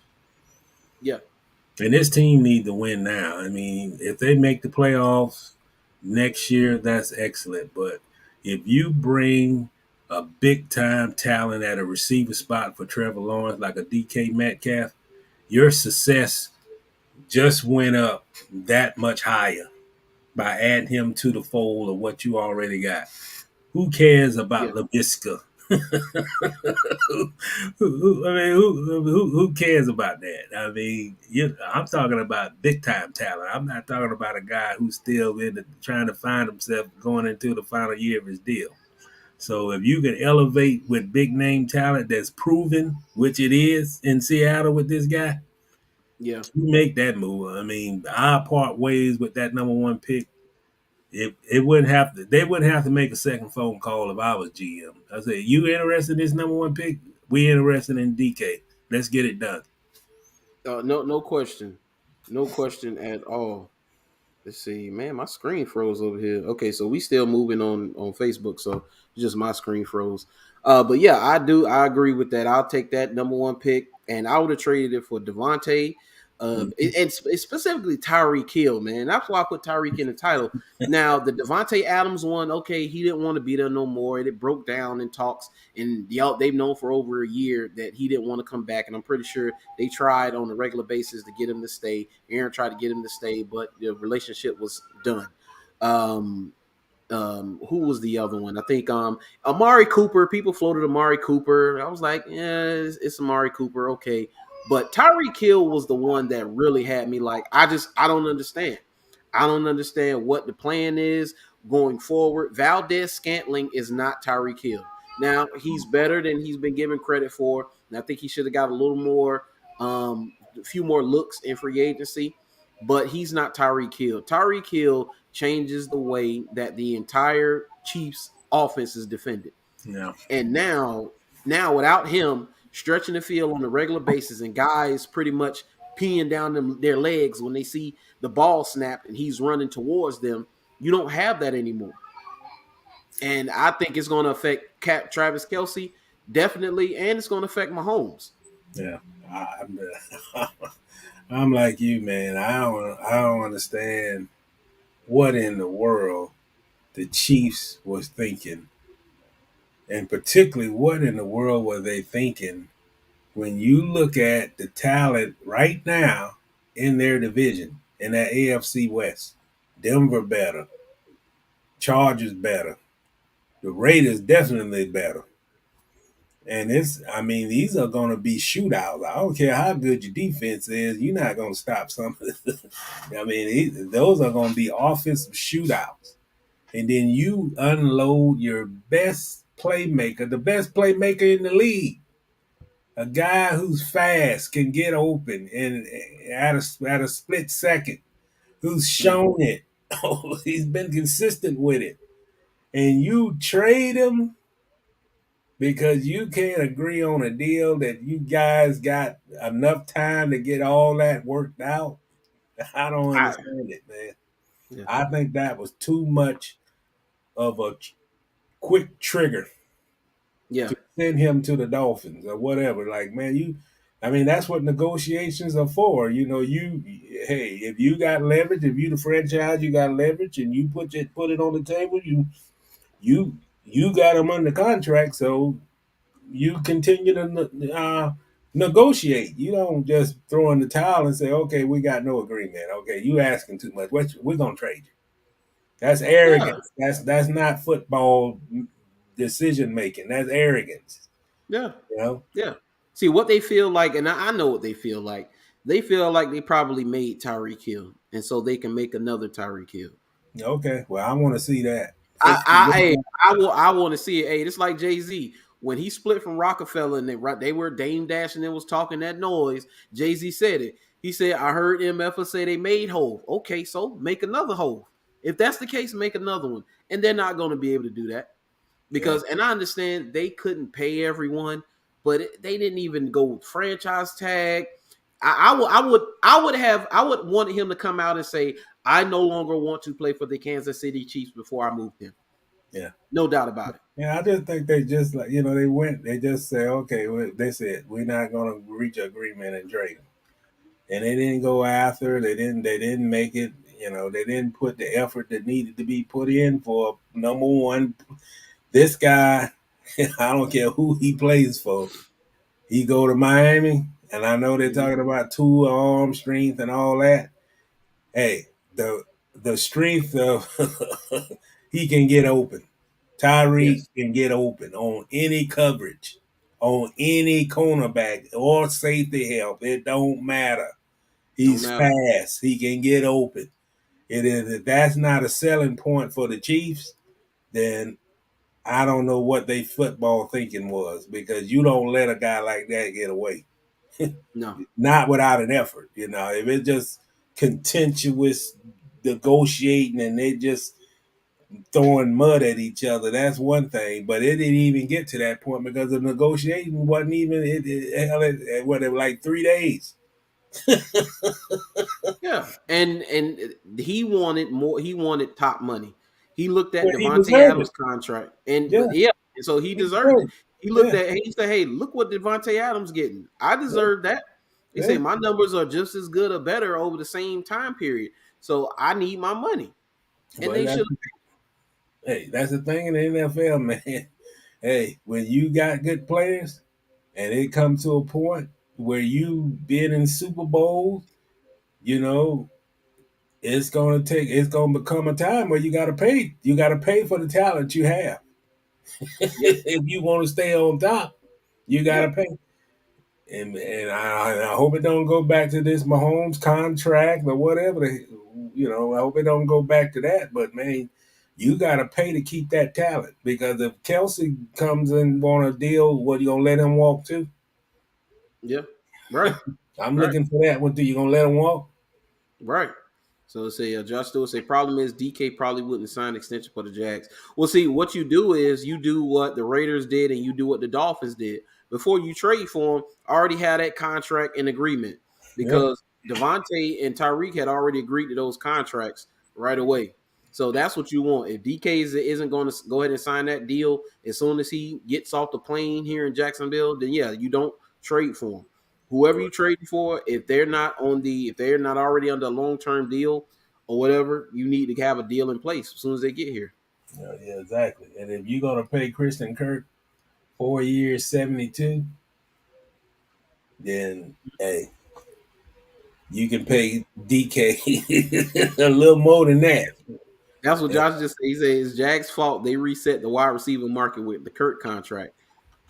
Yeah, Hey, until they did. Devontae went to the Raiders, they did. Yeah, until then. But even the Kurt contract, they got a lot of crap for the Kurt contract, but people need to read the language of NFL contracts. It's Yeah, not MLB and it's not NBA contracts. Though yeah, you might as well write a NFL contract on toilet paper when you're not talking about the guaranteed money. yeah, When you're not talking exactly. about the guaranteed money, everything else is flushable. and they could cut him after 2 years, and it wouldn't take a big hit. Yeah, I think he's got 37 million 37 guaranteed. guaranteed. That's a Yeah. lot of money, but 2 years they can back out that contract if he doesn't live up to it. And even if he lives up to the contract, I don't think you ever see him make $84 million in Jacksonville. So yeah. Yeah. Yeah, right, right. So, I mean, yeah, it is what it is, man. But the Tyreek Hill thing, I was like, man, we got to talk. We got to speak on that, man. It's just this entire offseason has just been bizarre, for the most part. So many guys moving, so many pieces, and you're not done. You're not done. You still got those post June 1 cuts coming. It's some guys going to be cut. Trades are going to happen during the draft. Guys are still going to be moving. There are a lot of free agents who are still out there, still on the market, looking for a team. I want to know, what is the status on Odell Beckham Jr. because he hasn't signed with anybody, just yet. And what is it? What is his health status? Do they expect him to make a full recovery and come back, be back next year? I think I heard that reported. Mm-hmm. But if I'm Jacksonville, man, I don't know, man. I would at least kick the tires. I ain't saying sign him, but I would at least kick the tires on him.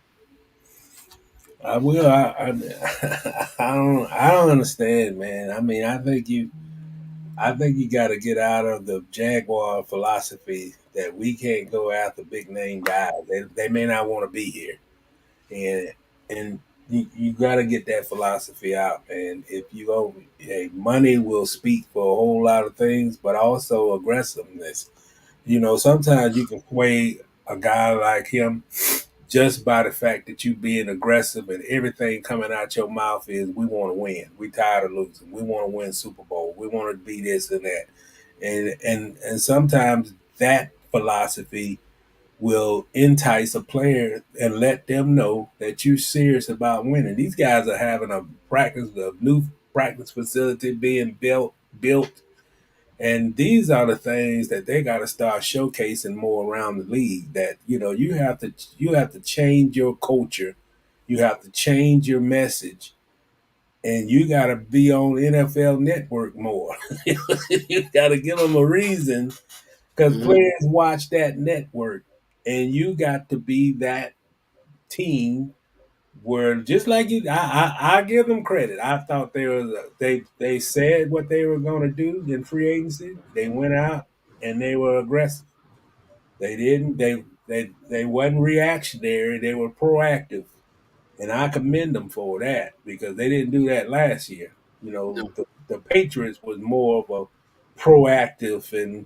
spending money to fulfill needs. And when you look at it, now they getting chastised for well they spent all this money, but I don't know if they got the receivers that they should have got with that kind of money. But hey, hindsight is always going to be hindsight. The thing that should be said about the Jaguars on this free agency, the talent was bare. The talent cup was bare, and Yeah. when your talent cup is bare, you got to spend. And I was still, if I got to cut some guys to get a good guy in here, I'll do it. I Yeah. mean, I would if I'm gonna get a good veteran. I value a veteran, a good proven veteran like a DK Metcalf. And I look at this draft where they don't need a quarterback. Now I wouldn't have did any trade like that last year with Trevor. But man, this draft here, if I can get a proven veteran that I know can produce results and help this football team, I'll trade that pick. I'll get a first round pick. It just wouldn't be at the number one spot, but I'll get Mhm. something in that first round that can Yeah. help me. But Yeah. I wouldn't be holding that number one pick to bring in a Hutchinson that we have no idea how quickly he going to develop in this league. What he could be a bust, you Yeah. know. Yeah. Hey, Josh, say two of your favorites now in Houston, Cam and Warhawk.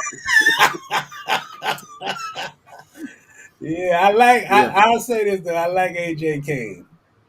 Yeah, I just I like like him AJ Cann. as far as his Good player. personality Yeah, and a good player and a good guy. yeah, I must say this, and I do know a little football, and I know that Warhawk ran a system where they didn't do no zone blocking at all. They ran a system like outdated. So hopefully, when he goes to the Texans, he can get into the 2022 concept of what blocking schemes are. You yeah, know, but no, he was not one of my favorites. yeah, I'm gonna be real about it. He wasn't one of my favorites. We had a couple of Zoom clashes. yeah. Let's see. He You say, got yeah, yeah. AJ went to his church. Nice guy. Yeah, I've yeah, heard he's a good, nice, personable guy. I met it. I've met her in person, but I'm supposed to be on his wife's podcast. We'll see, April 4th, I think, is what it's going to be. I think it's April 4th. Yeah, that's a Monday, April 4th. His wife name is Kendall Can. She's very nice. She's bringing me on her podcast. I did a show with her a couple weeks back. So hey, he ain't got no problems with me. me either, man. He's a good family guy. I know they got the little daughter, so Yeah, I'm all props with him, and I hope he have all the success in the world. I've never had a problem with AJ King. The guy would always be in the locker room, and half of our conversation that I had with him, we'd be talking about family and stuff, man. The little kid and all that kind of stuff. So, no way I throw him under the bus like I throw the Magic. right, right, for sure. So, what is the latest on Visca? LaVisca Chenault, man. I seen him floating around, probably a possible trade piece. Well, he So needs to be traded. There's no spot for him, man. To be honest, he's a good kid. I don't think he lived up to expectations. You know, I just feel that what the receivers that they have right now and what his role gonna be, he's gonna have a hard time getting on the field. I mean, bottom line. And if I'm not sure that he might be the one that's going to management saying that he might want to be in another situation that he could, have a better chance of excelling because it's going to be hard for him to get on the field. Bottom line, they did do it, particularly if they draft. Just say they draft 33rd overall, and you bring in a George Pickens. Where's mhm, that going to leave him at? And they're obviously going to draft a receiver. I mean, they done yeah, spoke to all of them. mhm, So let's just look at the spots. I mean, you got Kirk, yeah. you got Kirk is in the slot. you Marvin got Jones is at the two. yeah, Zay Jones is most likely he.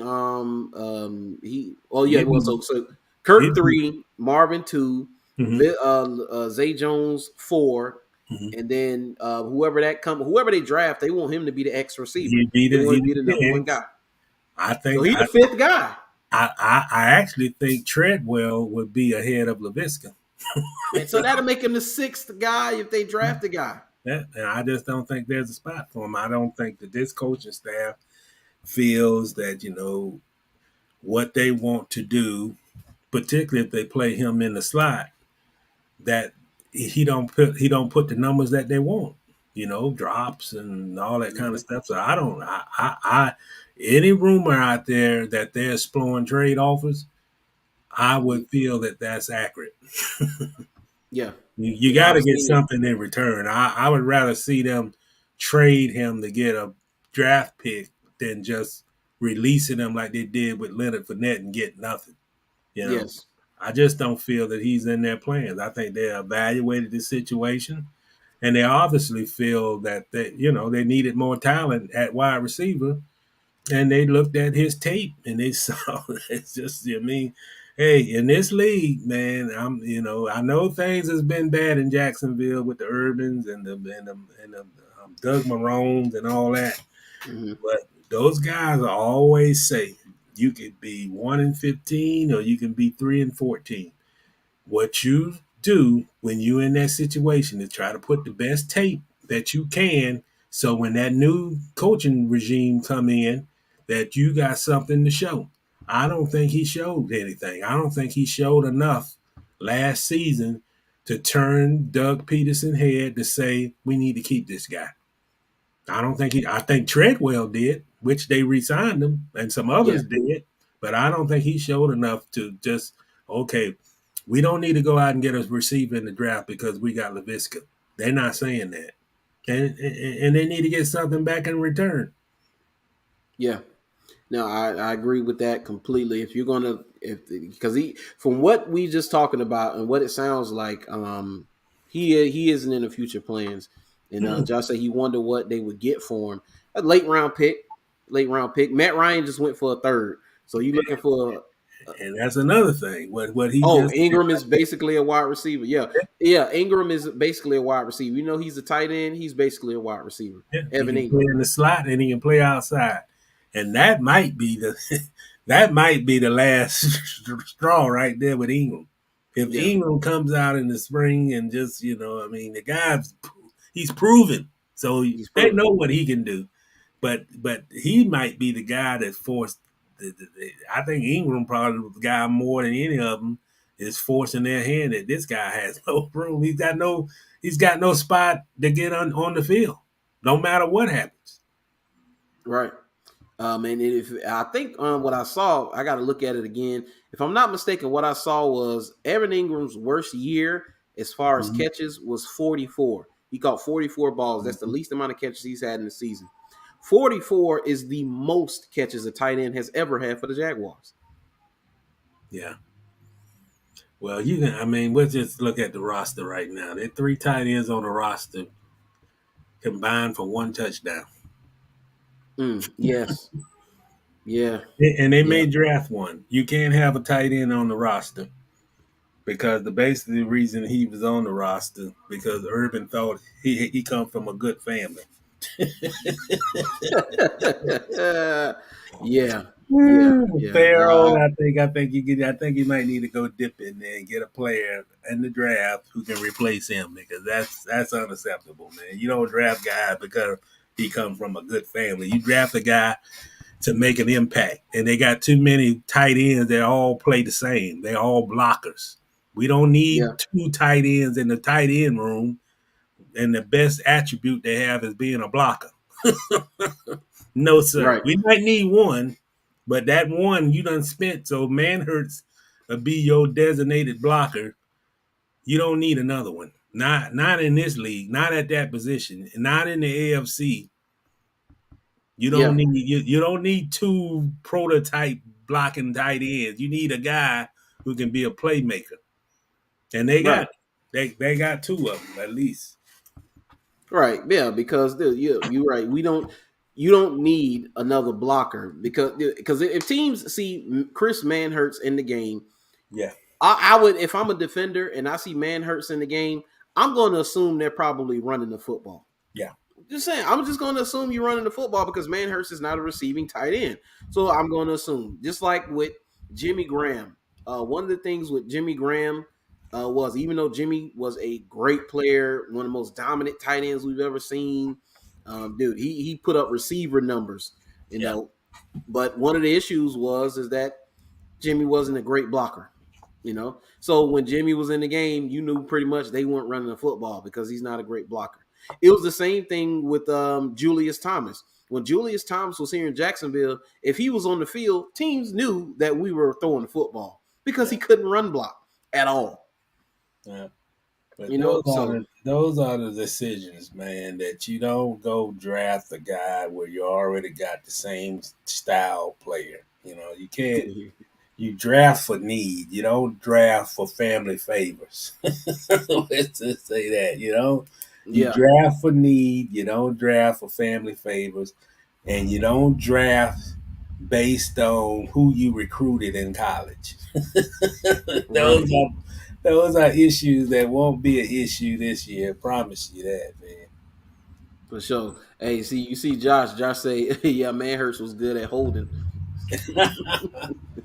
Yeah, he do that. He won't see the field either. And another thing, let's go back to this Jaguar thing.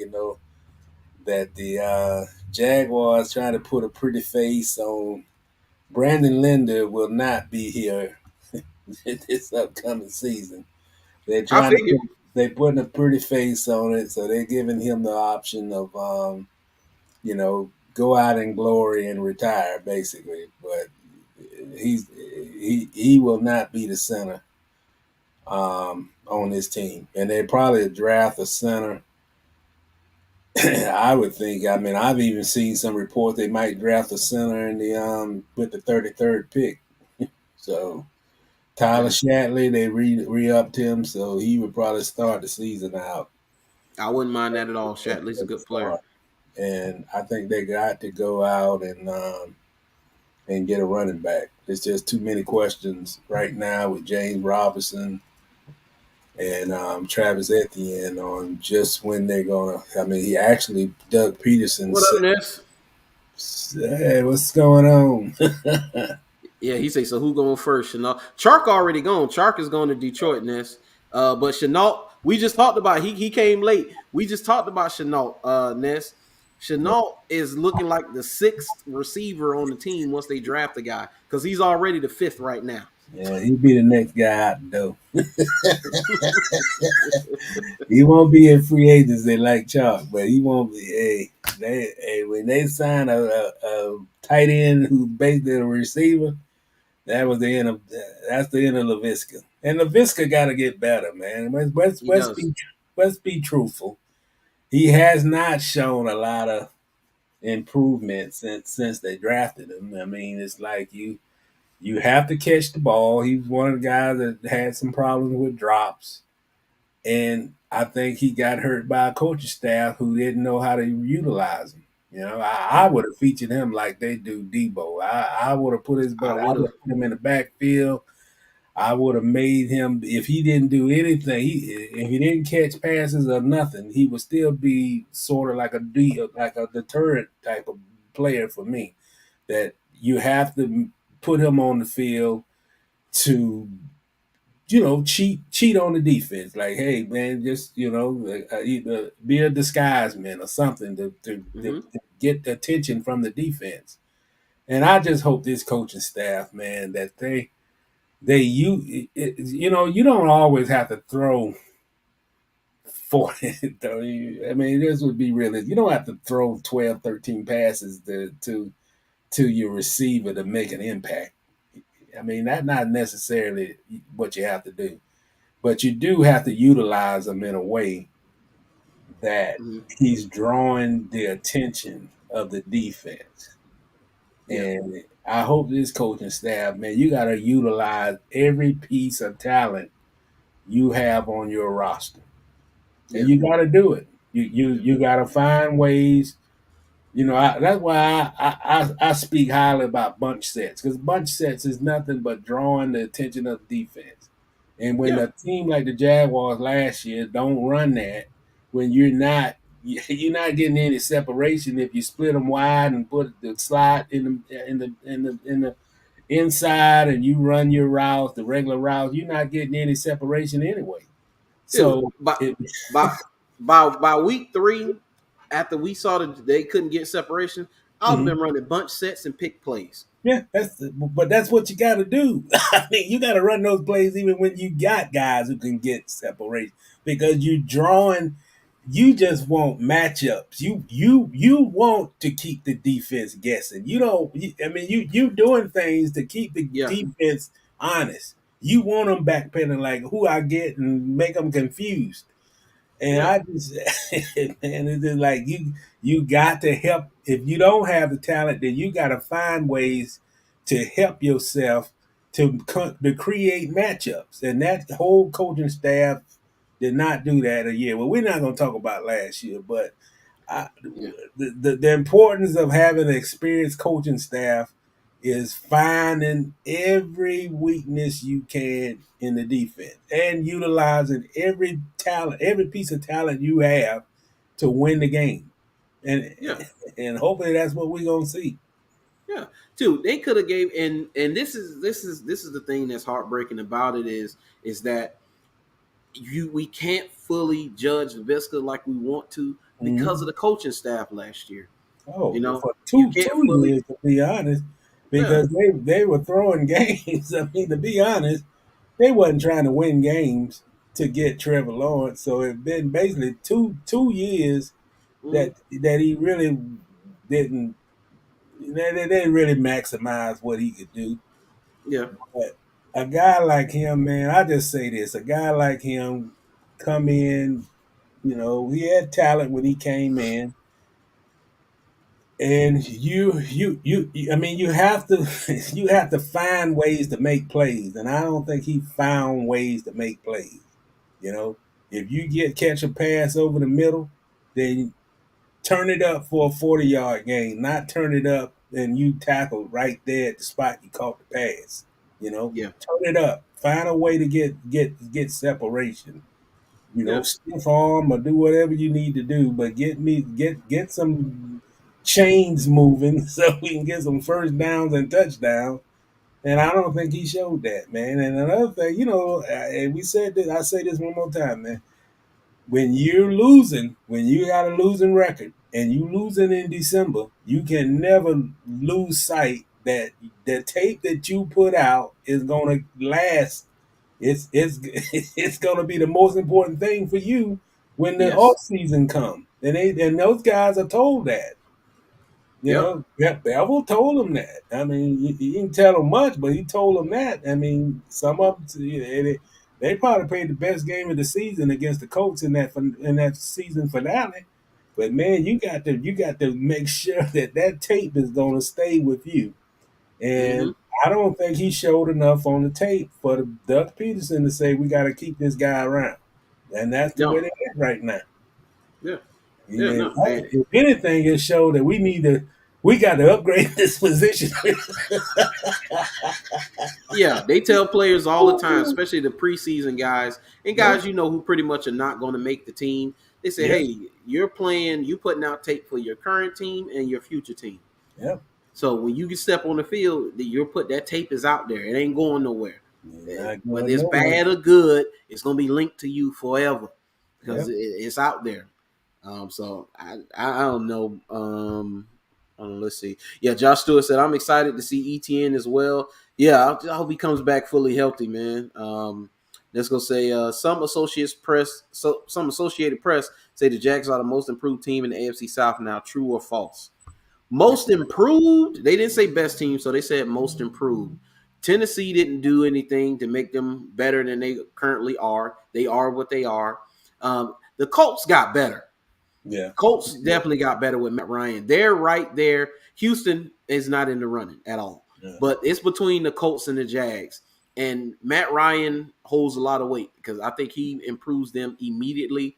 But just off of the moves they made, guys they brought in, and what they could possibly do in the draft, I would agree that they are the most improved. Because look at where they were versus what they are, what they potentially going to be next year. We're going to see a different team next year. Didn't say we're going to make the playoffs, win a championship, and none of that like that. But it will be a much different team next year. And I agree with everything you said. I feel that based on they got 7 guys, and 6 of the 7 are going to be starters, and they didn't forget the defense. Mm-hmm. Alua Kwan, I think that's his name. Yeah. But I think they got guys. I mean, even Kristen Kirk, man. They gonna get the criticism that they overpaid and all that, but We the they Jazz. We got. got to overpay. But you got to overpay to get talent, and this Mm-hmm. guy's talented. And you don't stop there. You get another great receiver in the draft. Yep. And I think I just like the fact that they were aggressive. I like the fact that they addressed the needs that they had to address. I think they still got some issues on the offensive line. I think you're going to have to move Walker Little to the right tackle. And if you want a competition battle in training camp between Jawan Taylor and Walker Little, I'm fine with that. I think that Cam, What you think about that? I'm a little leery of that, but you Yeah, know, I am too. I don't know if they can get a long-term deal done, to be honest. I mean, I wouldn't have had any issue with them drafting Evan Neal, to be honest. None, no issue I would have at had all. no problem with that. And I think you bring in Brandon Schaff, and you're not going to move him over to the left guard spot where you lose Norwell. You're going to keep him at right guard, so you got a question mark at left guard. So I guess you move over Ben Barge or you draft somebody at that spot. But I'm a, I mean, I just think that Cam Robinson is a serviceable left tackle. I don't think he's great. Hmm. I don't think he's bad. I think that I don't think he's worth 16, whatever, 16.6 million. I don't think he's a top five left tackle in this league. No, no. And I would have made the move to get the Saints. I thought the Dolphins did a good job of, Armstead. of getting Armstead. I would have took Armstead. Because if you look at what his salary is that the Dolphins signed him to that contract, the cap hit is lesser for signing Armstead for the Dolphins than is what the cap hit is for what they paying Cam if he doesn't sign a long term deal. Yes, I did see that, and I would have took Armstead. Let's see. Let me get some of these, and I'm gonna ask you, see if you agree with this. See, probably true. Colts added Ngakoue. Oh, I forgot they added Ngakoue and Ryan. Yeah, Titans added Robert Woods. It's Robert Woods. You know he's a good player. Texans draft picks for Watson. Jags added Sheriff Kirk Ingram. Yeah, I would take the Jags over that, but they did improve. He said Joshua and Zay Jones from the Raiders. Yeah. We know we talked about Zay Jones. So who is going number one? DT Walker or Neil Thibodeau or Hutchinson? Now Jordan Davis ain't going number one. I've heard that you're not taking Jordan Davis number one. I'm not doing that. I would not take Hutchinson number one, but from what I've heard, that's who they're talking about taking. I'd rather take Evan Neal or Thibodeau. Personally, and this is why I was going to bring up Evan Neal. I would take Evan Neal number one, and I keep Cam under that franchise tag, and put Walker Little at the right, and I would start Evan Neal at left guard for next year, and then move him to left tackle. Yeah, I would do that too. I mean, I don't, I just, I mean, I know you don't base an evaluation on one game, but I still go back to the Georgia Michigan semifinal game, Mm-hmm. and he was isolated. This is Hutchinson. He was isolated on a single. They didn't even need a chipper. They didn't need a double, and he couldn't get any penetration. And this was against the right tackle, not the left. Yeah, he couldn't get Yeah, he couldn't get any penetration. He didn't make an impact in that game. And I don't know, man. I think the biggest need I always rate. Hey, the biggest need I need to address with my number one pick, the biggest hole or the biggest, and I still say with the Jaguars, whatever upgrades they need at this point, it has to be offensively. It doesn't really need. I think you can work with what you have defensively and add pieces with, maybe second round pick, get a defensive end, an edge rusher, maybe a third round pick. But mm-hmm. I just think that, man, get your offense together. It's so critical for the future of the Jaguars to protect Trevor Lawrence, get your offensive line right. Because when you look over the short term and the long term success of the franchise, it's still going to go, it's all going back to protection of Lawrence, Mm-hmm. offensive execution. You spending $72 million to get him a playmaker. So why? And I agree with you.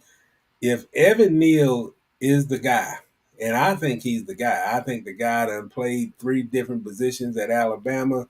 He played all three positions at a high level. You got a hole at left guard. And I think it's a critical spot. You don't want somebody to come inside and sack your quarterback and rely on Ben Bart to be the anchor person to not allow that happen. And I think that would be the perfect spot to put Evan Neal for a year. And to me, I don't give Cam a long term deal. I may be Mm-mm. wrong. I don't see him as the long term answer. I think he's, as I said, most people will say that this probably was one of his better seasons, but was it really? I mean, is he going to? I think he's reached his ceiling. I don't think he's getting any better than what he showed last season. And I Yeah. would have made the trade. I would have got Armstead and locked him in with a 3-year deal. Never have to worry about that position. And if he played at a level, I re up him again. I have him around for the next 6 years Yeah. if he continue to play at that level. And I just think you have to make. I mean, I'm tired of continuity as being the answer for decision making. you know, and if this was a Trent Yeah. Baalke decision, then I got a problem with it because I'm tired of that. This line is not good. It wasn't good last year. So No. you done cut.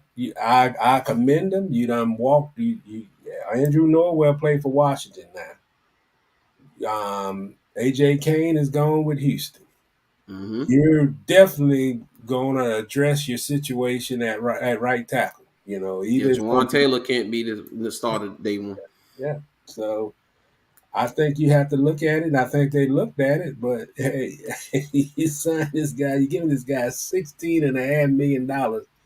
And to be honest with you and your audience, I don't think you want to be in Jacksonville. I mean, why in the world? Somebody explain to me if you franchise tag and you getting paid top five money, $16.6 million.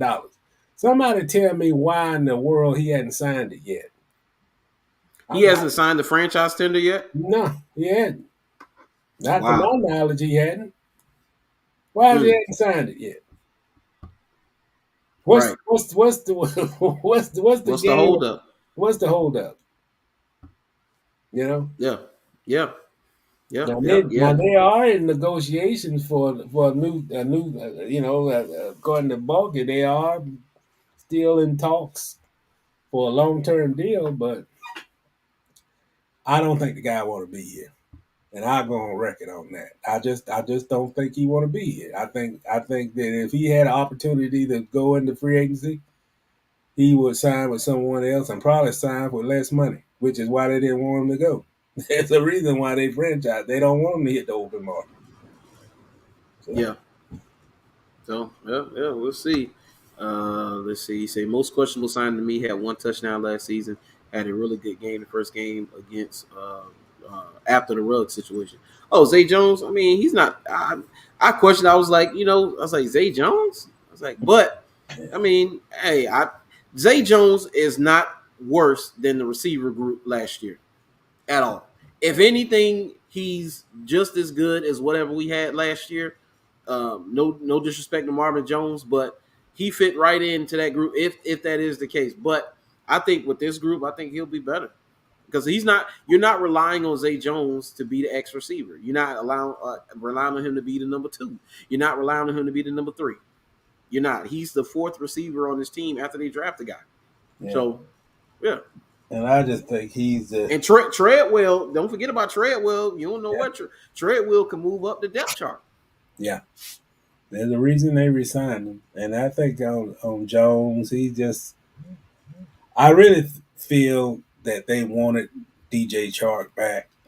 I've heard that they wanted him back. They didn't want to pay a whole lot. I believe they wanted to pay a little bit more than $10 million for the contract that he got with the Lions. I don't think that with all the Urban Meyer situation and just being married and got a kid, I just DJ didn't want to be back here, but they tried. So I think the Jones signing was, well, we needed a guy, a tall receiver, something similar to DJ, maybe a little bit more productive, more experience. So I think that brought forth the signing of Jones as DJ's Chark replacement. Like he could put up similar numbers. He's a similar player. We can play him on the outside. We can draw coverage. He can get it. He can make catches. He can beat separate. He can get separation, and he Mhm. can do some of the things that DJ Chark. But he's not. Once they draft that receiver in this draft, then he's the fourth guy, to be Yeah. honest. But they had to have something to replace DJ that's a similar type player, and you can't undervalue his experience either. I mean, this guy done played in Buffalo. He played with the obviously with the Raiders, but he's been around since 2016. So you Yeah. can't discount his experience. But I had some questions about that move and the money that they paid him because I think his guaranteed money is up there. But Mhm. I mean, if he doesn't produce, he's an easy cut. And after the second year of that deal, Yeah. Let's see. He said, "I like. Was it Iquanu? Is that yeah, his name? Yeah. yeah, He is nasty. I do like him." And he said, "I like what the Bengals and Dolphins did on the O line. Yeah, the Bengals and Dolphins they were aggressive in yeah. changing their O line and getting players in. One guy that we didn't mention this whole time because we've been on these receivers in this O line, Jamal Agnew. Where does No, Jamal Agnew fit into all of this? Because he's in the plans going forward. yeah, but I tell you though, Brandon, that's a hard. When you get a hip injury, it's a hard recovery on a hip injury, man. So I think that's.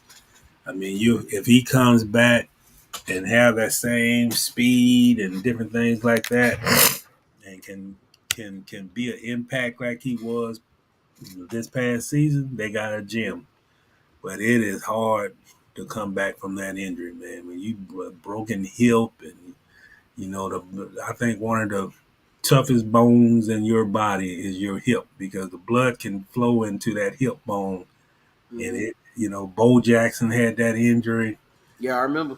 and it's just there's no rehab and all that, and it's a tough injury because you don't know how that bone is going to heal.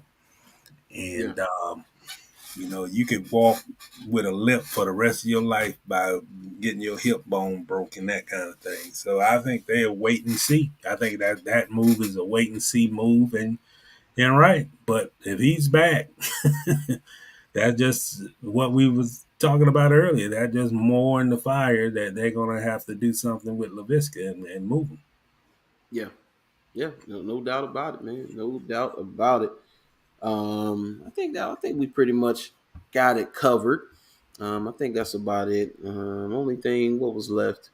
Oh yeah, KG and Ray Allen. Yeah, we'll talk about that a little bit. But before we go on that, we're on the Jags. Um, we got to talk about it just a little bit. I know. I'm sorry. I'm sorry to the viewers. It is what it is. But hey, George Webb, who was on here earlier, tagged me in something to thump his chest because he was like, "Oh, Urban Meyer was terrible from the beginning. I told you he was going to be terrible." Yeah, 2020. You got hindsight is 2020 vision. So yeah, it is what it is. But the fact that he couldn't name players was amazing. He said that 99 guy on the Rams seemed like he might be a problem. And that's Aaron Donald. You don't know who Aaron Donald is? That's that right there. But the quote I saw that stuck out because all the stuff is coming out. Oh, Sua Cravens. We got to talk about that too. The thing that stuck out to me was when supposedly John Brown ran the wrong route in practice. Mm-hmm. And then after practice, him and Trevor were working on the route that he ran wrong. He supposedly came up to both of them while they were there. He's like, "Hey man, you got to slow it down for these Southern boys because they transcripts ain't right." Yeah, I And agree. supposedly, and there was somebody they did a wrong play in a preseason game, had a blown assignment, and he basically said, "Hey, if I cut you, you won't be able to. Your only thing you'll be able to get is a job paying $15 an hour." Yeah, So that's two jabs at the intelligence of his players, yeah, specifically black players. because he was talking about John Brown. He said transcripts aren't right. And that's absolutely amazing to me because you're not Urban Meyer and you don't achieve anything without black players. I don't care how good of a coach you are. So for that right there, that was pretty much disgusting to me. Yeah, it's disgusting to me. And also disgusting to me is I just, and I tweeted this. I just feel that, man, I don't know if this stuff would have been exposed a little bit better if we had locker room access or not. But for these players not to just go with the flow, be far as the franchise call, to not put the franchise in a bad light.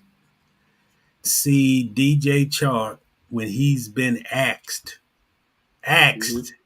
during the season how things are going, what's the relationship with Meyer and the coaches and the players, and he did not say anything. What he said to the Athletic, I think that I can recall back when after the Rams game about the running back situation. And I specifically remember hearing like Jihad Ward and guys talking about, man, it's no big deal. You guys are blowing this stuff out of proportion. And it just, when I see that story and I see everything go on and what was said in the story, and I even remember what the Bernie Parmalee situation, where he blamed Bernie, the assistant running backs coach, for basically he was the one who benched James Robinson.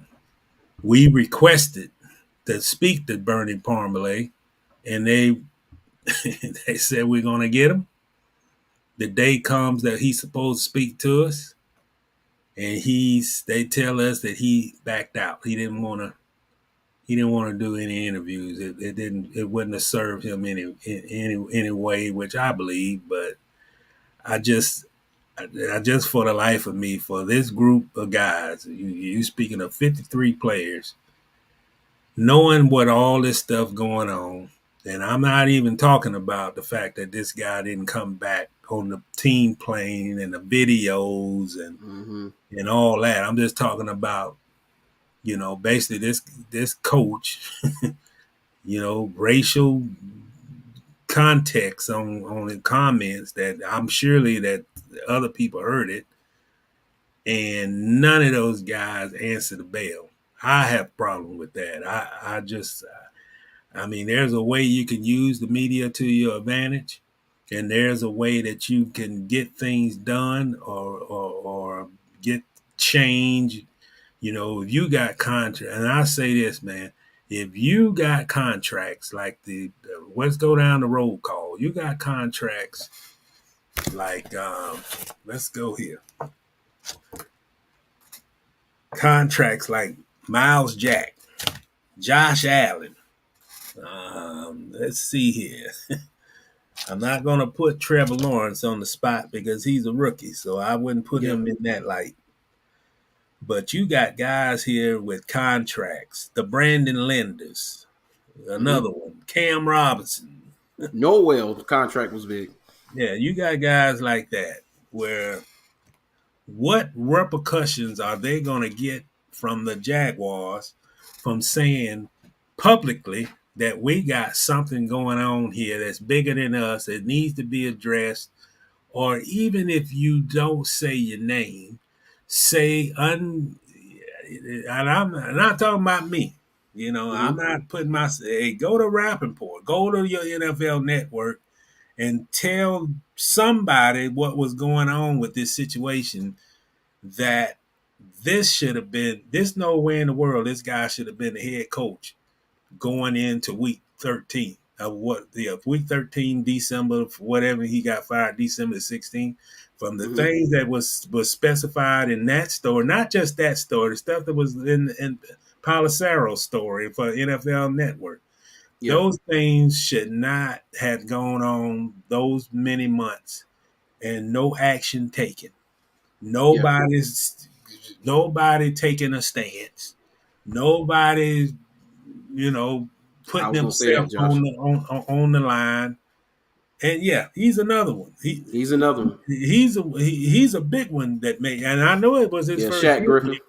but Hmm. that contract he got, he's not going. That you think they're going to cut Shaq because he said there's things going on? I don't like the fact that we asked these guys many times about just why is it so dysfunctional? Why they're being asked direct questions? Why is it so dysfunctional with this football team?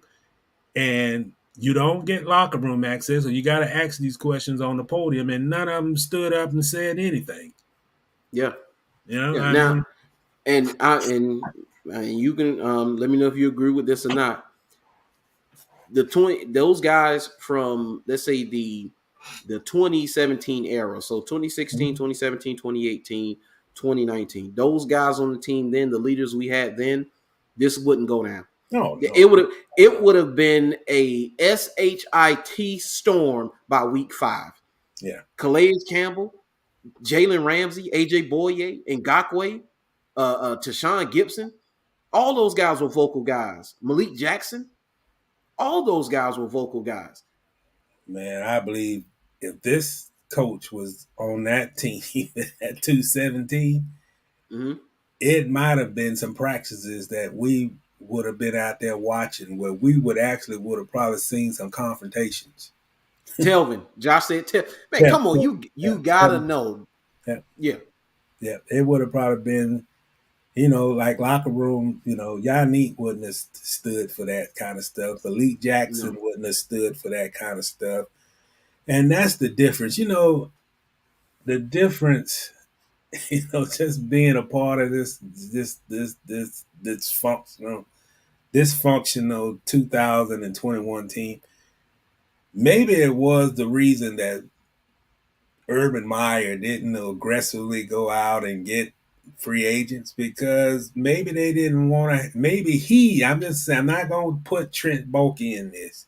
yeah, Maybe he did not want to have any veterans on this team who would be a standout guy mm-hmm. and expose this junk because that's what it was, junk.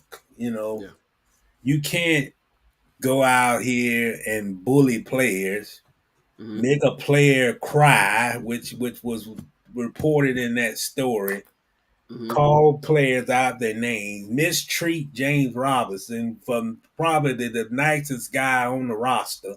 Don't do Yep, anything but work hard, give effort, play hurt, mm-hmm. and just look at the things that he did. Oh, we need to get this guy from Ohio State some reps. Yeah, We need to get Carlos Hyde in the game. right. Hey, Josh say for Slusney. Yeah, Paul was a leader too, man. You had a lot of leaders on that team, and they wouldn't have stood for this. Jalen Ramsey called out the entire defensive staff after the 2016 season. He was a rookie. And not only that, Brandon, he called out the defensive staff after they lost the game against the Patriots Patriot. and told them about the zone coverage. Yes. You got the two best man-to-man cover cornerbacks, and why in the hell are we playing zone? And Mm-hmm. he chastised Todd Wash then. Yes, he did. You know, Yes, he did. Yeah, so I just imagine what would have happened if Urban Meyer had been around those guys. Because, Urban Meyer is a bully. yep, He was unprepared to be a coach, be an NFL coach. He had all the power in the world, and he abused it. And as yep, far as I'm concerned, he shouldn't be on Fox analyzing. He shouldn't be no year in the future should he be another opportunity should come his way being a head coach, whether it's Division III, NFL, nothing, because what he did was absolutely horrible in this year, and this goes out to Shad Khan. I say this on the record. he can't make a mistake ever again Yeah. with a hire that bad as hiring Urban Meyer and then allow it to go on until December. There's no way in Yeah. the world that football team would have won anything the way they're being treated. No way. You Yeah. know, and who can blame the guys for if they quit? They quit because of he forced them to quit. You know, Yeah. and it Oh was yeah. it was I mean, I look back on this season. I think out of all the years I ever covered sports, I've never covered.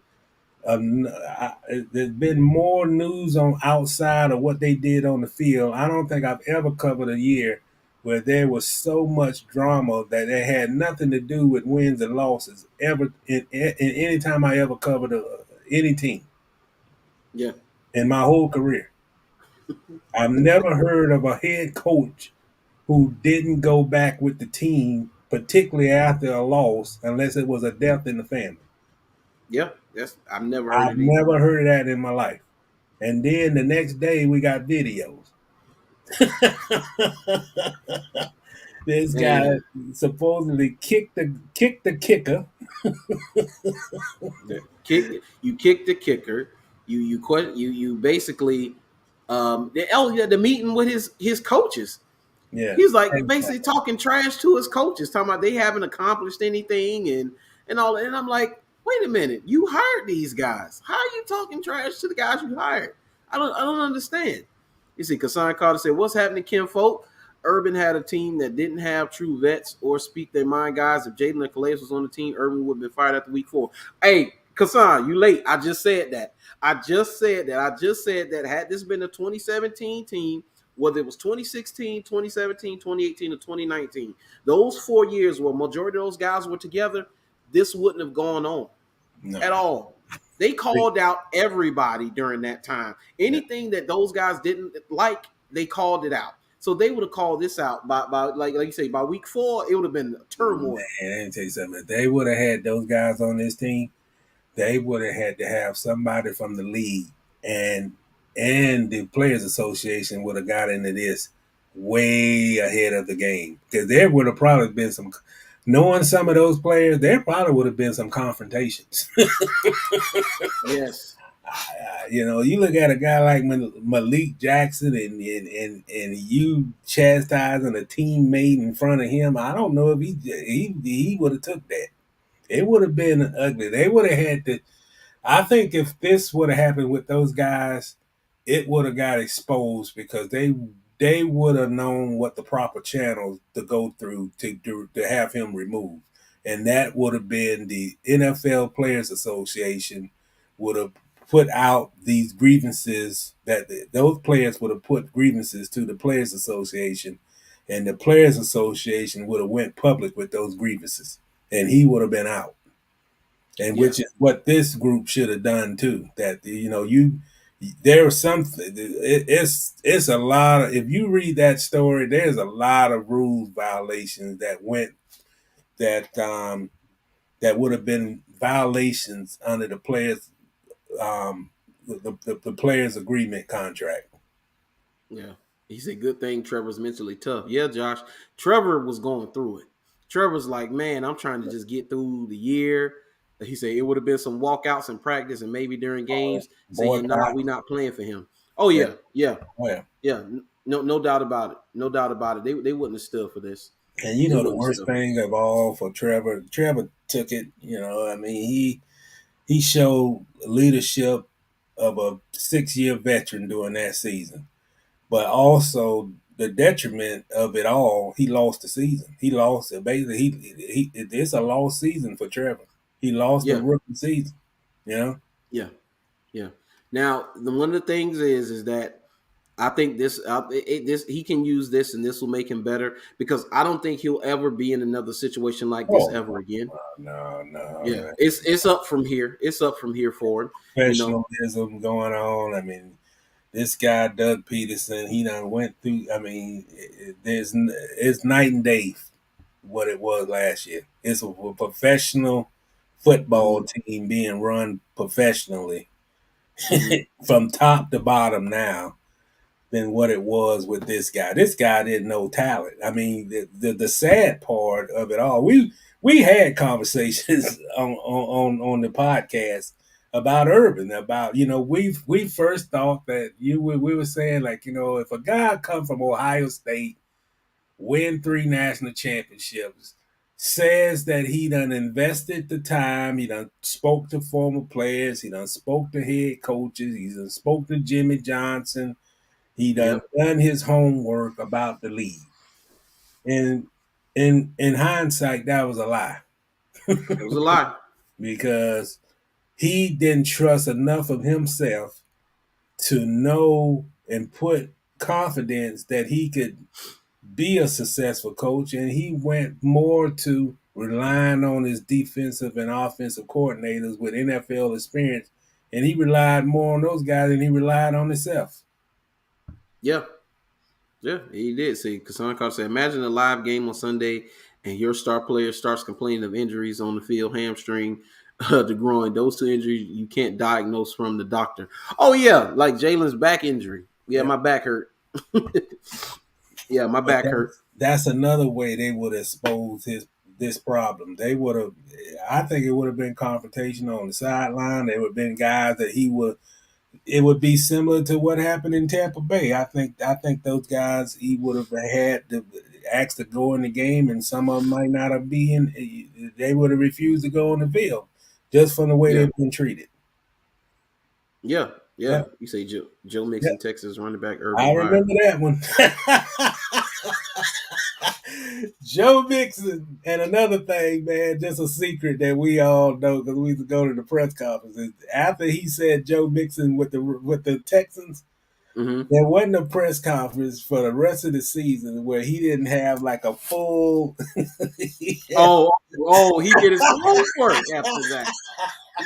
I should have got the picture. Every time he was at the podium, it would be one of these there. So he could remember the names. Oh, man. I say, look, man, the head coach he can't even remember his own players. So he gotta have a flip card to just know his players. And he still got names wrong, mispronounced, and don't know them. Calling players wrong for the team that they're playing during the week of the game. It's Wednesday. Let me get back with you.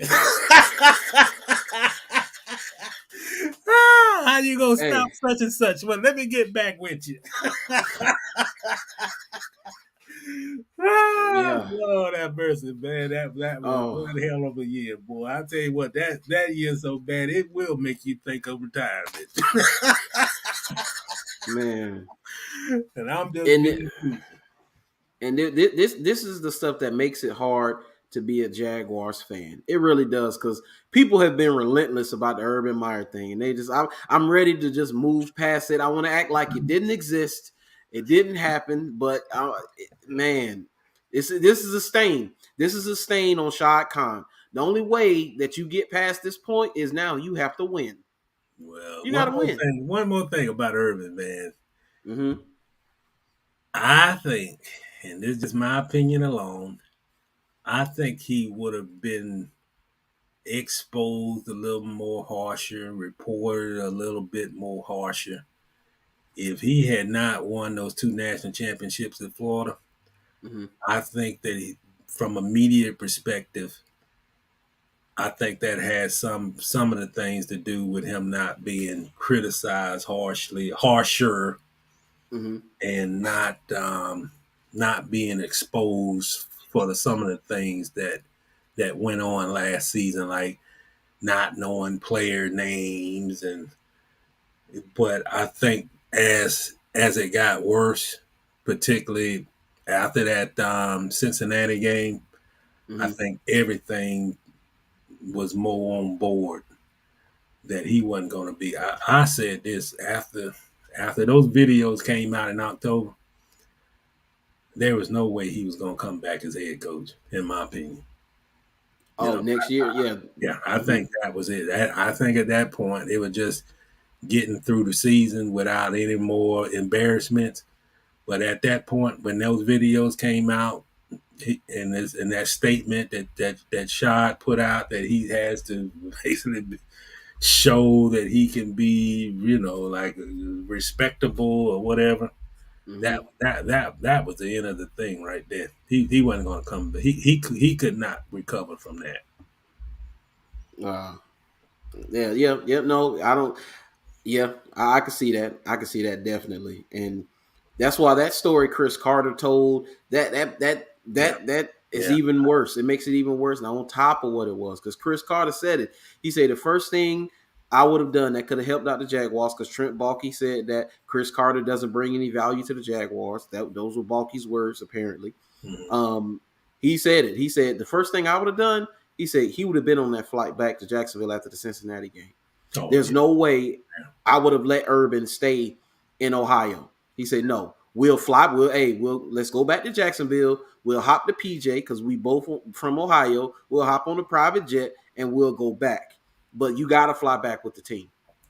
But you know what though, Brandon? That's some of the things why people just had a problem with them bringing Trent Baalke back, because that for Yeah. him to agree to have this head coach not come back, that's an indictment on his job.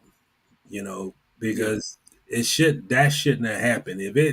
If he asked, who knows? He probably didn't ask. We don't know. He We didn't. don't know. Yeah, and he's not always truthful when he does say things. Mm-hmm. Last season. But if it is true, and he gave the green light for this head coach to come back, not to come back with a team, it's a national televised game. First of all, you lost the game. You lost the game after playing a hard fought. I mean, they really played tough in that game Yes, they against did. a team that ended up making it to the Super Bowl. And for this, and not only that, you lost two players for the season in that game. You lost AJ Kane for the season with a knee injury, and you lost DJ Chalk in that game. Mm-hmm. And for you not to come back with the team and this nonsense about you own it and you this and you own it, and I mean, it's just, man, if Shad Khan can never make a mistake like that. If he make another mistake like that, it's almost to the point where he probably would have to sell his team. Yeah. It was that bad. Yeah. No, it was. He said the owners' meeting is going on this week in Miami, and I heard one of the topics of discussion is how to make changes to overtime. Uncle John and Brent, have you heard anything about five? You heard anything about five? What is five? I haven't heard. I don't know. I don't know. I don't know what that is. Mean like a 5 minute run. Oh, you talking about the rules and what they're talking about? I've seen some things floated around, but I don't think you need to change anything. Honestly, And I don't think it's going to be changed now. There's been 3 teams put in proposals. I know the Titans did one. Yeah, the Titans did one. I'm trying to think who the other teams were that like East team. You can't end a game on a touchdown without the team getting a possession after the touchdown. I think that's one of the team's projections. My prediction, I don't think that's gonna. I think it's not enough time to make that rule change. They're gonna probably study it, and if the rule change come, it'll probably come in the 23rd season. Mm-hmm. Oh yeah, say Colts, Eagles, and Titans are the ones who proposed, and the NFL competition committee will soon propose changes as well. They said, and I don't. This is the thing. Regardless of what they propose next, I don't think that they should change it because you have defense. Play defense. Mm-hmm. Even if the Buffalo Bills play defense, they give Josh Allen the ball back. The Yeah. defense is on the field. The defenders get paid just like the offense does. Play defense. All of this. Oh, we got to make sure that both guys touch the ball. All this is that they want both quarterbacks to touch the ball in overtime. instead of just one, and he go down the field and score. Dude, it is what it is. No one was crying about the overtime rules when Brady came back and beat the Falcons. I don't remember them talking about those overtime rules when he went right down the field, bink, bink, bink, bink, bink, touchdown. Mm-hmm. I didn't hear anything then. Why is it such a big deal now? Matt Ryan didn't touch the ball. Well, everybody who watched that Buffalo Kansas City game was entertained. You know, that's what we watched the game for, to be entertained. Mm-hmm. And just unfortunate. Like in any game, you got a winner, you got a loser, and you're always going to have a winner and a loser. Yeah, no, you are. So I mean, it is what it is. It's the rule, man, and all rules are not fair. I go back to Oakland and Pittsburgh and the immaculate reception. I mean, you think the Raiders felt that was fair? Right. No, they don't. Right. So it is Of what course it not. is, man. Yeah, it You is can't what it is. just change rules because Buffalo didn't get a. Oh, okay. So who's to say that it would have made any difference in the first place? So Josh would have took the team down the field, and what that would have meant? A tied score? Right. Yeah. So let's say they get a ball to Josh Allen, they go down and score, and they tie it up. Are we okay? After that, then are you proposing that the next score wins the game? Yeah, no, Dude, you'll be there. yeah, you know that what they're proposing. They're proposing that we'll be watching the game in the next morning. It's not going. Hey, I said this when people had an issue with the overtime, and they were like, "Well, Josh Allen should have touched the ball." I said, "Dude, they would have been there all night because it was very clear that neither defense could stop anybody. Josh Allen couldn't be stopped, and Patrick Mahomes couldn't be stopped. They would have been dueling until the break of dawn. No doubt about it. Yeah, you're right. I agree with that. I mean, they would have been. It's 6 a.m. and we still ain't got a winner. Man, it's 176 to 176, and hey, Josh Allen got the ball again. Like, come on, man. No, no. Keep it how it is. They would have had a 2-week break for the Super Bowl, and the team still would have been tied. Right. Hassan Carter say if he went back with the team and fly private back, no harm, no foul. But the GM is the one who's responsible for everything. Owners don't go to all the games, but he had responsibilities. GM was at fault. Yeah, if Balky greenlit that's on Balky, man. Yeah, you're right. Another thing, what he said though, no harm, no foul. But it was like let's put the adjective of what it really turned out to be with that foul. 2 videos of this lady dancing up on him, embarrassed the city, embarrassed the franchise. And he's gonna have to live with it. I go on record and say that I know the franchise is trying to get past this ugly 21 season, but in my mind, Balky is always gonna be the person that Urban Meyer said that he ran that through first, and he didn't have a problem with him not coming back with the team. Right. That is not that is not how a GM conduct his business with that job to the level that needs to be done. Oh yeah. See, I'm going to share something. Hey, since we talking about Urban, I'm gonna show you this face is burned into my memory right here because I know what this face is. I know what he's feeling. This right here, this face right here, that drunken face is burned into my memory. This face right here, I will never forget this face right here. These pictures that he took, and he is tore up. Tore up now. This is the day after that I lost. That face right there, look at that. He is tore up. He can't feel his face. That's an embarrassment for the franchise. The franchise may never get over that embarrassment, man. Just imagine you could pull that picture of what you just pulled up 5 years from now, and they're gonna say, "Look what this ex-Jaguar coach who's tore up after they lose a game. You know, a couple of years from now, they're gonna say, "Man, he got tore up right after the game." Right. Right after the game in his Ohio State pullover. Yeah. Yeah.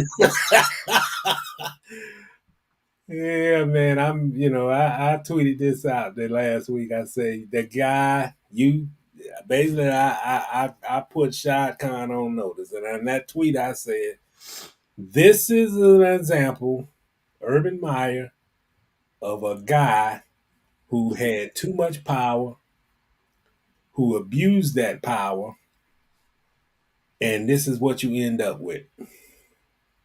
Yeah. Yeah, no doubt about it. You abuse that power. This is Kassan Carter say he on that moonshine Ohio stuff that night. Hey, Kassan, he's on that. Whatever he was drinking was private stock. You couldn't get what he was drinking at the bar, I'm sure. That was his private stock in his cup. And he was also probably on something other than liquid courage. He just got that look, man. He And just got that look. I told the reporter this. I say this on the record. When that happened, I Mm-hmm. say, who in their right mind? To be honest, man, let's just put the truth on the table. If you own your own restaurant, Mm-hmm. like he did in this situation, who in the world don't have their own boom boom room where it's a VIP only in the back? Only you got enough money to hire 10 security guards, Yes. but make sure that nobody in this area that's private VIP brings in a camera. Right.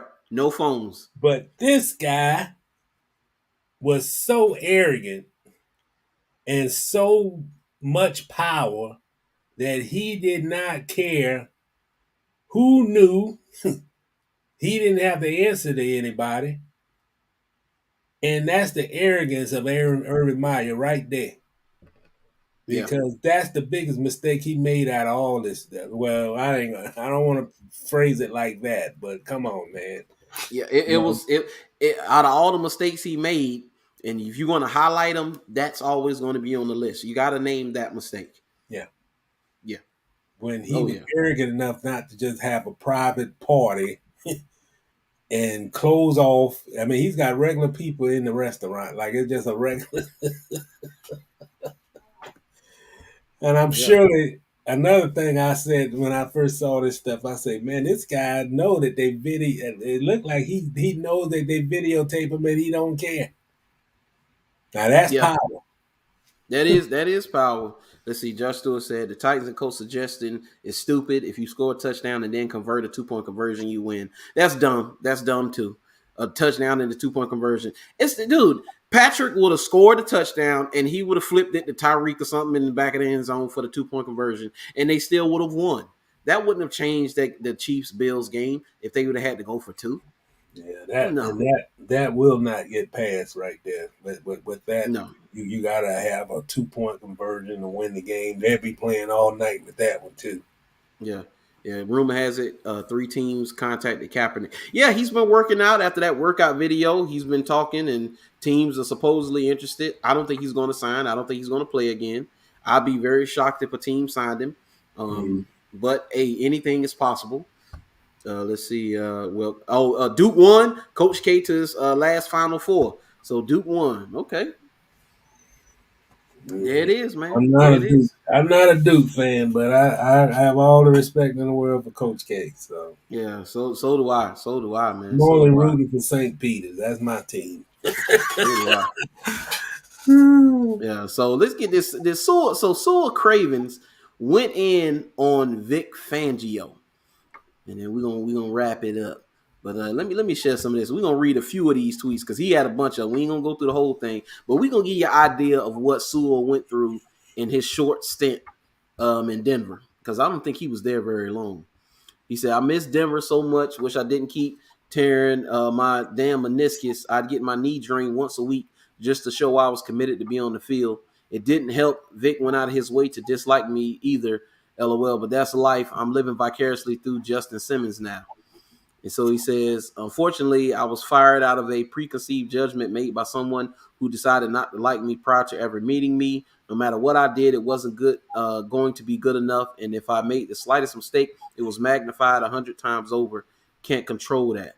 He said, the messed up part is when I got cut, they asked me if I wanted to meet with Vic. I said yes and waited outside his door, knocked and waited for 10 minutes. He was inside and chose not to meet with me. Imagine if I stormed out and caused the scene, it would have made headlines. Cancer. Yeah, they would have called him a cancer. He said, and this is just the tip of the iceberg. I got countless stories of Vic that Justin, Bryce, and Kareem, basically every DB will tell you are 100% true. If I'm lying, I'm dying. I low-key want to host a podcast and have Justin Simmons come on as a guest. He said, Chris Harris said, I'm a witness, LOL. And he said, I was told, he said, they really called you too slow to play safety. He said, I was told Vic didn't run dime linebacker packages, and I needed to make the team as a real safety because they don't do hybrid positions. He cut me, then proceeded to bring in 3 different players that only played dime linebacker. His agenda was to get rid of me no matter what. He said, somebody asked him, he said, why do you think Vic had a problem with you? You didn't order the cheeseburger at the steakhouse like he did. I knew it. He said, man, I'll say this. First day of OTAs, me and Jay Sims were talking about religion during warm-ups. Vic walked up only to me and said, talk football or shut up, Sewell, and walked away from me. I looked at Justin and said, yep, I'm definitely getting cut. It was the first OTA workout. Boy, that's a hell of an introduction, ain't it? That's the first workout? He said, normally the day after we have a team cut up of all the highlights from the last practice, team meaning we cheer for guys who made plays during the team one-on-one periods. I had practice and I had 2 interceptions and 2 sacks, and Vic decided not to make a cut up of the defense that day. And he said, ain't no way, man, that's so petty. He said, I'm telling you, the funniest part is after we broke the meeting and he said no defensive cut up, I turned my head left and spot Justin looking at me like this. And he got the eye bulging emoji. He said, haha, only I couldn't help but laugh. I do my fingers like scissors to him, and he tell me to chill, but I knew. And so he said, low-key hoping Vic tries to deny any of these stories. If he knows what Twitter is, I swear to God, I will go ham and have current and former Broncos confirm every single thing I've said. I have no leg in this race. My career is over, but I'll be damned if the BS continues. Dude, that right there, that's scathing. Yeah. That's scathing. And you had Chris Harris and Justin Simmons backed him up. Chris Harris backed him up. Kareem backed him up. Everybody who he named, say the DBs that backed him up, they backed him up and said it was true. You know what that says to me? There's a lot of politics in this league because he didn't like the guy for whatever reason from the start. Nothing that he did, from those tweets. Mm-hmm. He just didn't like him. He didn't like him. No, didn't like him. I don't know if that was a evaluation of somebody on his own staff, but this stuff goes on, man. It's stories of this going on in the NFL when he coach. Yeah, it's common. Make it all tough for a guy just to you make it tough and then cut him, you know. Mm-hmm. And I don't know what that does, if it's a power trip or just to show somebody who's got a good locker room presence with the teammates, and the coaches sometimes get a little nervous about that, you know, or just somebody done said some false stuff, which goes on also. And this guy when he takes the job, he said, I got to get this guy out of here. It's a lot of politics. I mean, that's the one thing I'm shocked in sports, that I never thought that there would be as much politics in professional sports as it is, and it is. And another thing about professional sports is it's almost like that nameplate that goes up on top of your locker with the name, and it's just almost the life of professional sports because it can be taken down so quickly.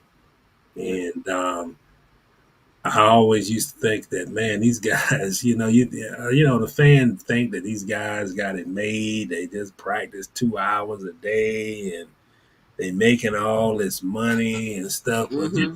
But I say this, I mean, imagine you being on a job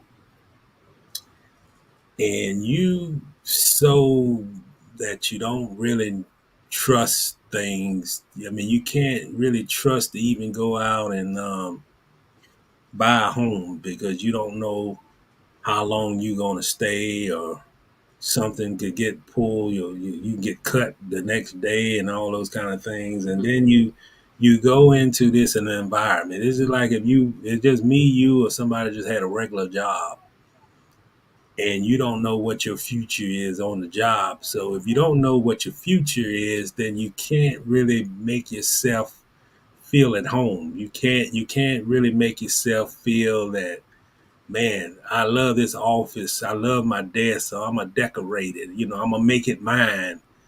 And there are literally guys in both leagues, NFL, NBA, that's how they feel. They don't they don't feel like they're part of the.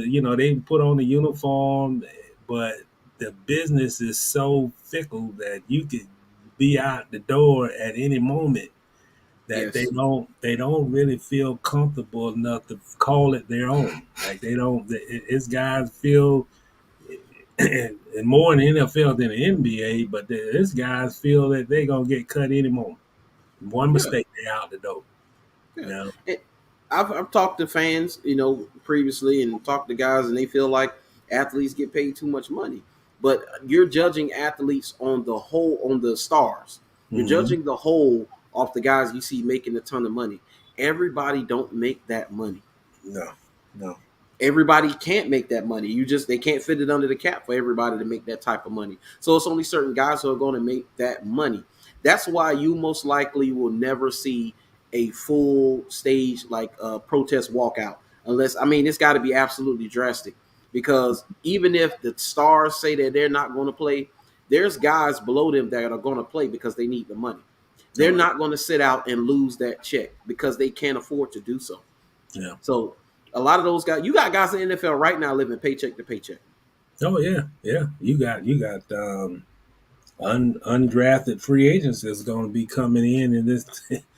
You got guys that are going to get cut, going to be on the practice squad, and you got guys that just gonna bring in for a tryout. He might make the team, then he'll go out for a couple of practices, he get cut, then the next day he's in New York, and he'll be there a week. The next next he gets signed to the practice squad of the Dolphins, and it's just, Mm-hmm. you can't take this stuff for granted. I know fans are fans, and they pay the money for the tickets, and these guys, a lot of fans just consider that, most fans look at their own life, and just don't see Is it how that this? in the world that they can be struggling when they're making, practice. To be honest, if you're on a practice squad, you're making a hundred. I think it's like $162,000 just to be on the practice squad. You're not playing. When you go on a practice squad, some teams don't even allow the practice squad player to. Before they changed the rule because of COVID. Before Mm-hmm. COVID, if you were on the practice squad, you didn't travel with the team. They might make some exceptions that you would travel for certain games, but Mm-hmm. it would be just like you being on a walk on the college team. Walk-ons don't travel when the team go out of town. So you in the Mm-hmm. dorm, you eating with the students in the dorm on Saturday, Right. but practicing with the team on Friday before they catch the plane. Imagine what that feel. But Yeah. a fan gonna say, "Well, I know what it feels. I got 160. This guy's getting paid $162,000 to go out and practice." So it's either way. I remember NBA players. A lot of people think, oh yeah, well, all the NBA guys got guaranteed contracts. Well, the ones that get drafted in the second round don't have a guaranteed deal. Yeah. And so that 162, so I would take anybody to task who talks about that 162, because is this a practice squad player in New York or LA? That 162 is not 162 in New York and LA. No, it's That not. it's not. 162 is not a ton of money in the LA or New York market. It's not. And a lot of fans don't understand that when an NFL player or NBA, whenever a player travels, just say the Jaguars are playing I know what you're about to say. in Atlanta, do Mm-hmm. you realize that they get taxed? They get Yes, they taxed do. for playing each game on the road. Yes, they do. That's not in Florida. They get taxed. Mm-hmm. A lot of people don't. And it's state to state. Yeah, So state. whatever state it is, it's state Yeah, to state. They have to pay a tax. They get taxed for yeah. playing in that state. Yeah. I once did a story. I did a story on Track Trailer one time, and it was on taxes. He Robert Triller. he added up his taxes, and he was like, "Do you realize that I'm paying Uncle Sam?" It was like 100. It was over 100. It was like $146,000 of taxes that he had to pay back off his each yearly. Mm-hmm. Yeah, man, and it's crazy. So and that not only that, I'm getting taxed on this 162. He has to pay an agent. Oh yeah, the agent get 20%. The agent Yeah, get the cut. You gotta. I mean, you talking about guys. There's a certain lifestyle that you're gonna live when you making 162,000. They're not gonna live that lifestyle like me and you. So they're no, gonna. You can't be an NFL player and you you you driving I don't know what a Mitsubishi to practice. I mean that's un NFL like. yeah. Oh, and this is the other thing. Not to mention, when you are in a field like that, time is valuable. You don't have much time at all because you're dedicated to your craft. So when you don't have time, he has to delegate things in his life to other people, and you have to pay them for those services. So the things that me and you do on a day-to-day basis, whether it's grocery shopping or taking the car to the mechanic and stuff like that, those players have to pay people to do that because they simply do not have the time. Yeah. In some instances, it's not even safe. You can't go grocery shopping at Winn Dixie if you a player. Right. And, You know? and not only that, I did a show the other day with my buddy Sean Taylor, and I talked about it. When you're a high value man, you become a high value target. So okay, I'm making this 162, and I play for the Jaguars. People see a mark, an easy lick. So whether the people have agendas, these guys are getting pulled on by family, friends, agents, people stealing money from them. Shoot, look at Steve Harvey. Steve Harvey say they were taking his tax checks and cashing it, taking the money out, and wasn't sending the money in. So he was millions of dollars in debt with the IRS, and he had to pay it off. It was like $22 million. Yeah. So that's what happens. Fred Taylor, his agent stole money from him, and Drew Rosenhaus helped him get it back. They found his money in the Cayman Islands and offshore accounts. So, dude, it's not all bliss, man. You got to know the risk that these guys are taking. Man. Come on. It ain't what you think. A lot of fans just say, man, that's crying over spoiled milk. These guys got a perfect life. And, I always wondered, man. I remember it would be guys, I say, how in the world is this guy not happy?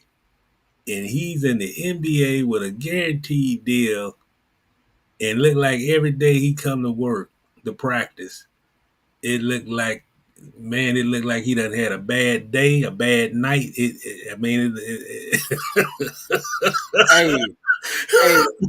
I can't remember what Super Bowl it was. I think there was the Super Bowl after they beat the Rams, if I'm not mistaken. But it's one of his sayings, Bill Belichick, no days off.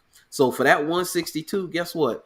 Ain't no days off, baby. You got to be there. I mean, you are on demand. You are on call, basically.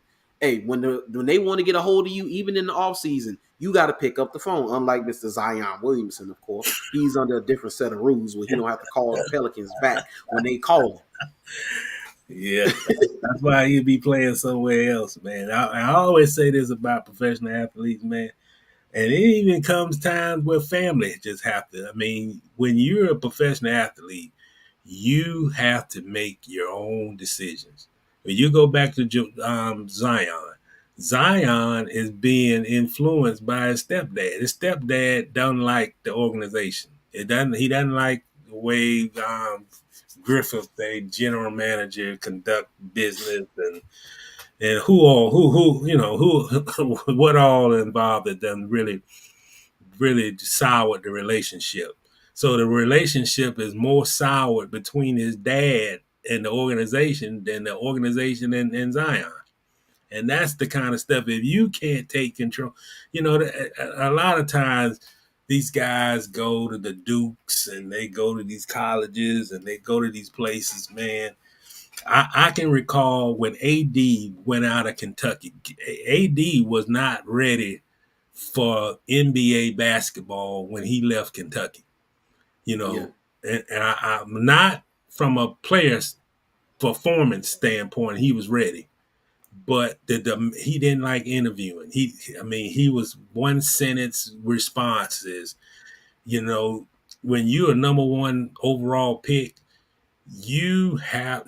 there's commitments for the organization. You are the face, whether you like Yeah. it or whether you're not. You have to do commercial. There's certain things for the organization that you have to do for the organization. You bits to promote the team and this kind.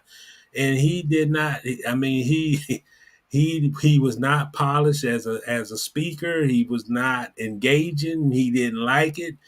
Mm-hmm. And I always say this about these big schools, the Floridas and stuff like that. I think one of the things that as a responsibility that they have to do, it ain't just about performance on the field.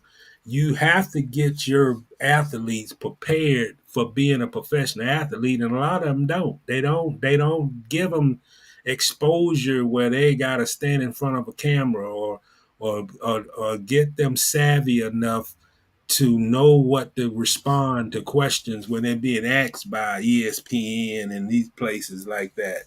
And I Mm-hmm. think it's always should be the responsibility of the college to get those. That should be their responsibility to have these guys ready, because a lot of times if you make a mistake like that, it could cost you millions in endorsement dollars. If you can't, you can have the name, but if you can't sell a product, used to a Yeah. company for endorsement deals.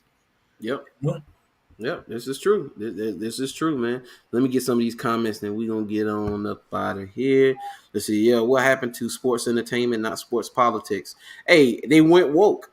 And as long as they continue to press this politics button, sports is going to decline because people are going to stop watching it. Because hey, I came here for entertainment, not the politics.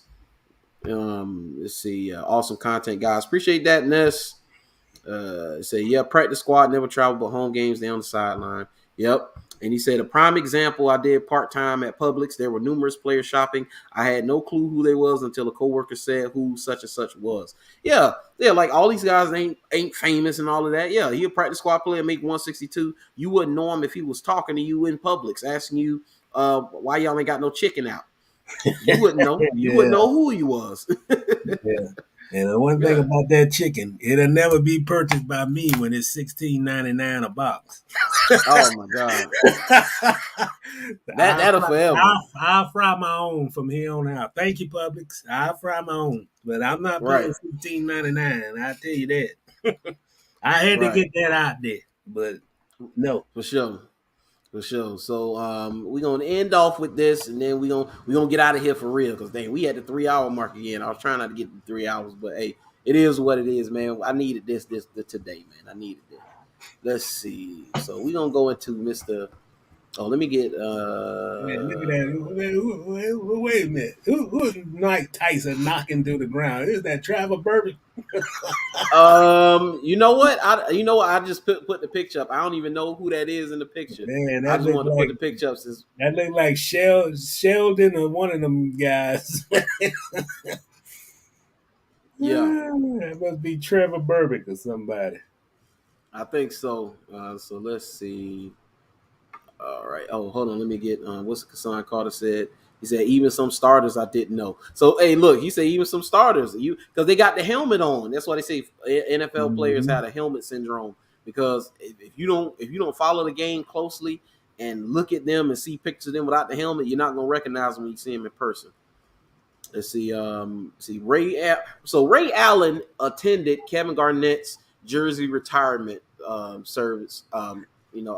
Thing, and that was significant because it's been beef between Ray Allen, Paul Pierce, and Kevin Garnett. I don't know if Rondo was involved in it or whatever. I know Rondo and Ray Allen didn't like each other either, but they had issue when he left the Celtics and joined the Miami Heat, which they need to get over that because he went and got him another ring, and it is what it is.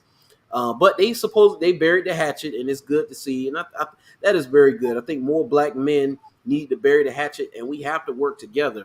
We're not going to achieve anything going forward in this country if black men don't work together. And I've been seeing so much to where it's so divided in our community where I don't want to hear anything about black women and their issues. I don't want to hear anything about the white man, the Chinese man, the Asian man. We got an issue in our community and we need to fix it. We just gonna be honest, man. We gotta be better as black men because we're not gonna have anything if we don't build our own. Stop begging other people to treat you right and build your own. Yeah. So I'm glad to see Ray Allen and Kevin Garnett bury the hatchet.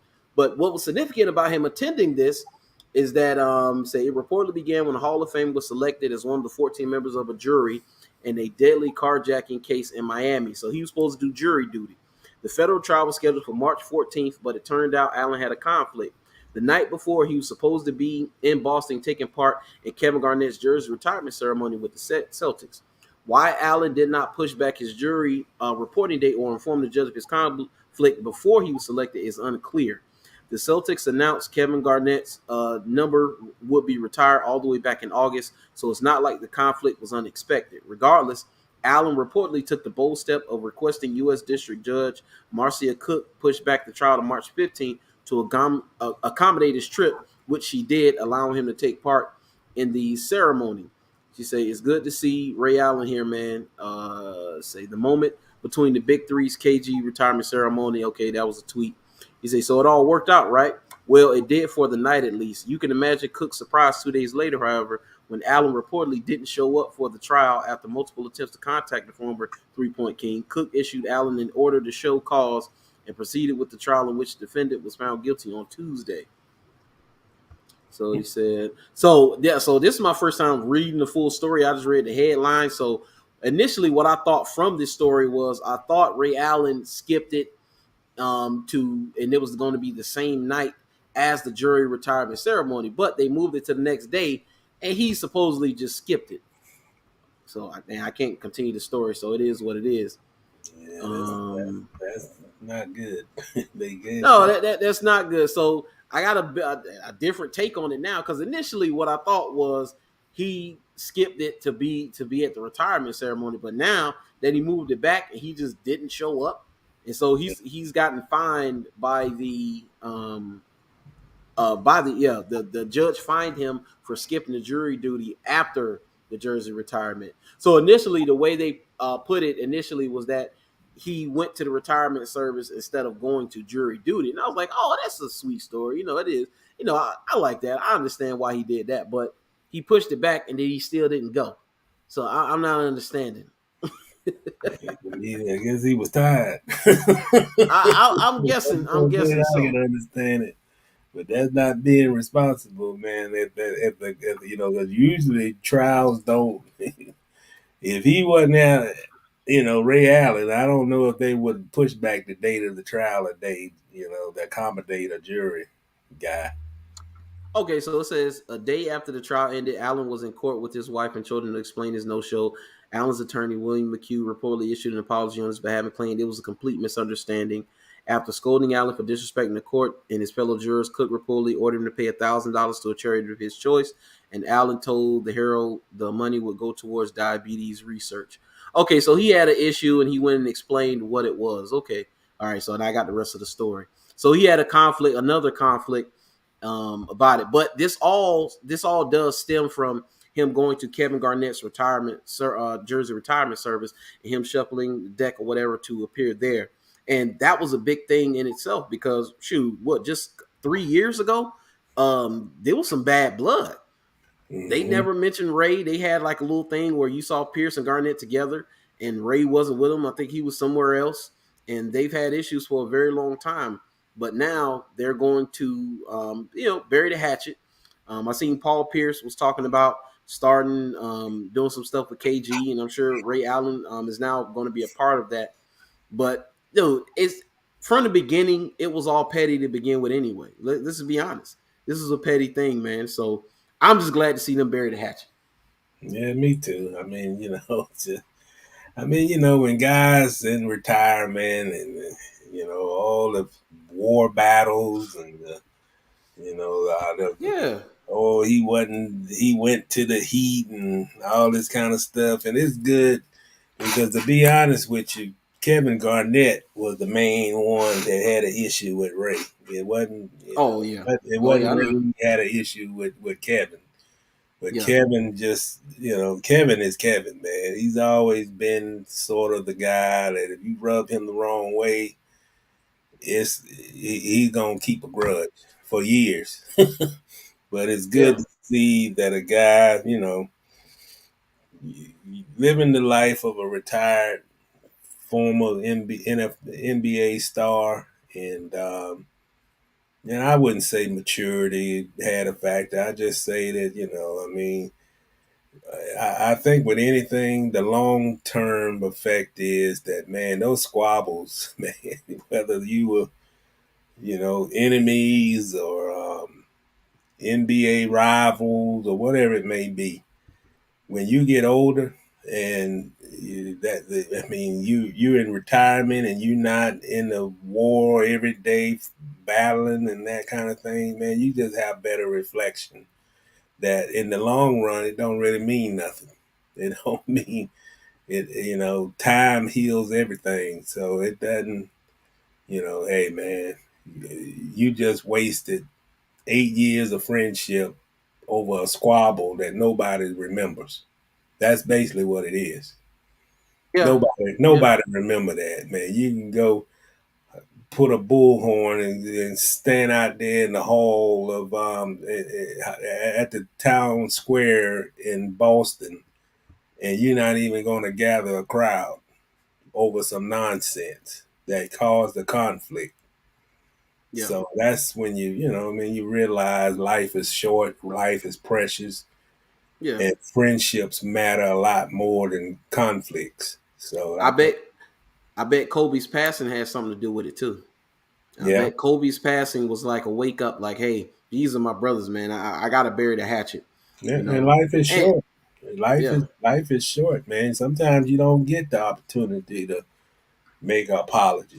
Sometimes the guy's gone. You can't and this is in family situations. Shit, you might have a dad or somebody, and you guys been beefing for 20 years, and then you don't want to mm-hmm. live your life when you're talking about, boy, I wish I would have had this moment back that I could say I was sorry.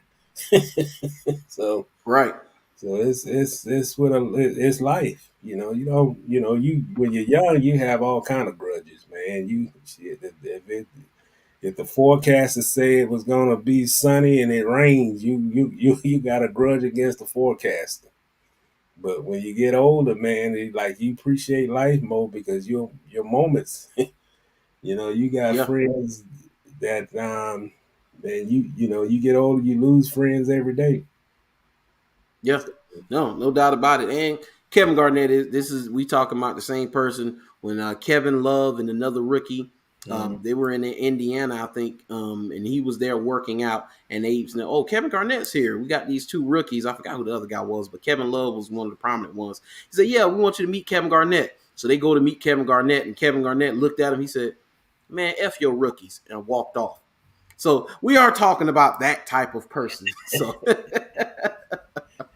hey, we are talking about that type of guy, man. All the But you know, professional guys, make sure you sign these kids' autographs, man. I mean, I think oh that's the yeah, least they can do. yeah. You don't want to be Scottie Pippen, where the rapper Future um, played pelvic pinochle with Scottie Pippen's wife, all because Scottie refused to sign his autograph as a kid. That's what he said.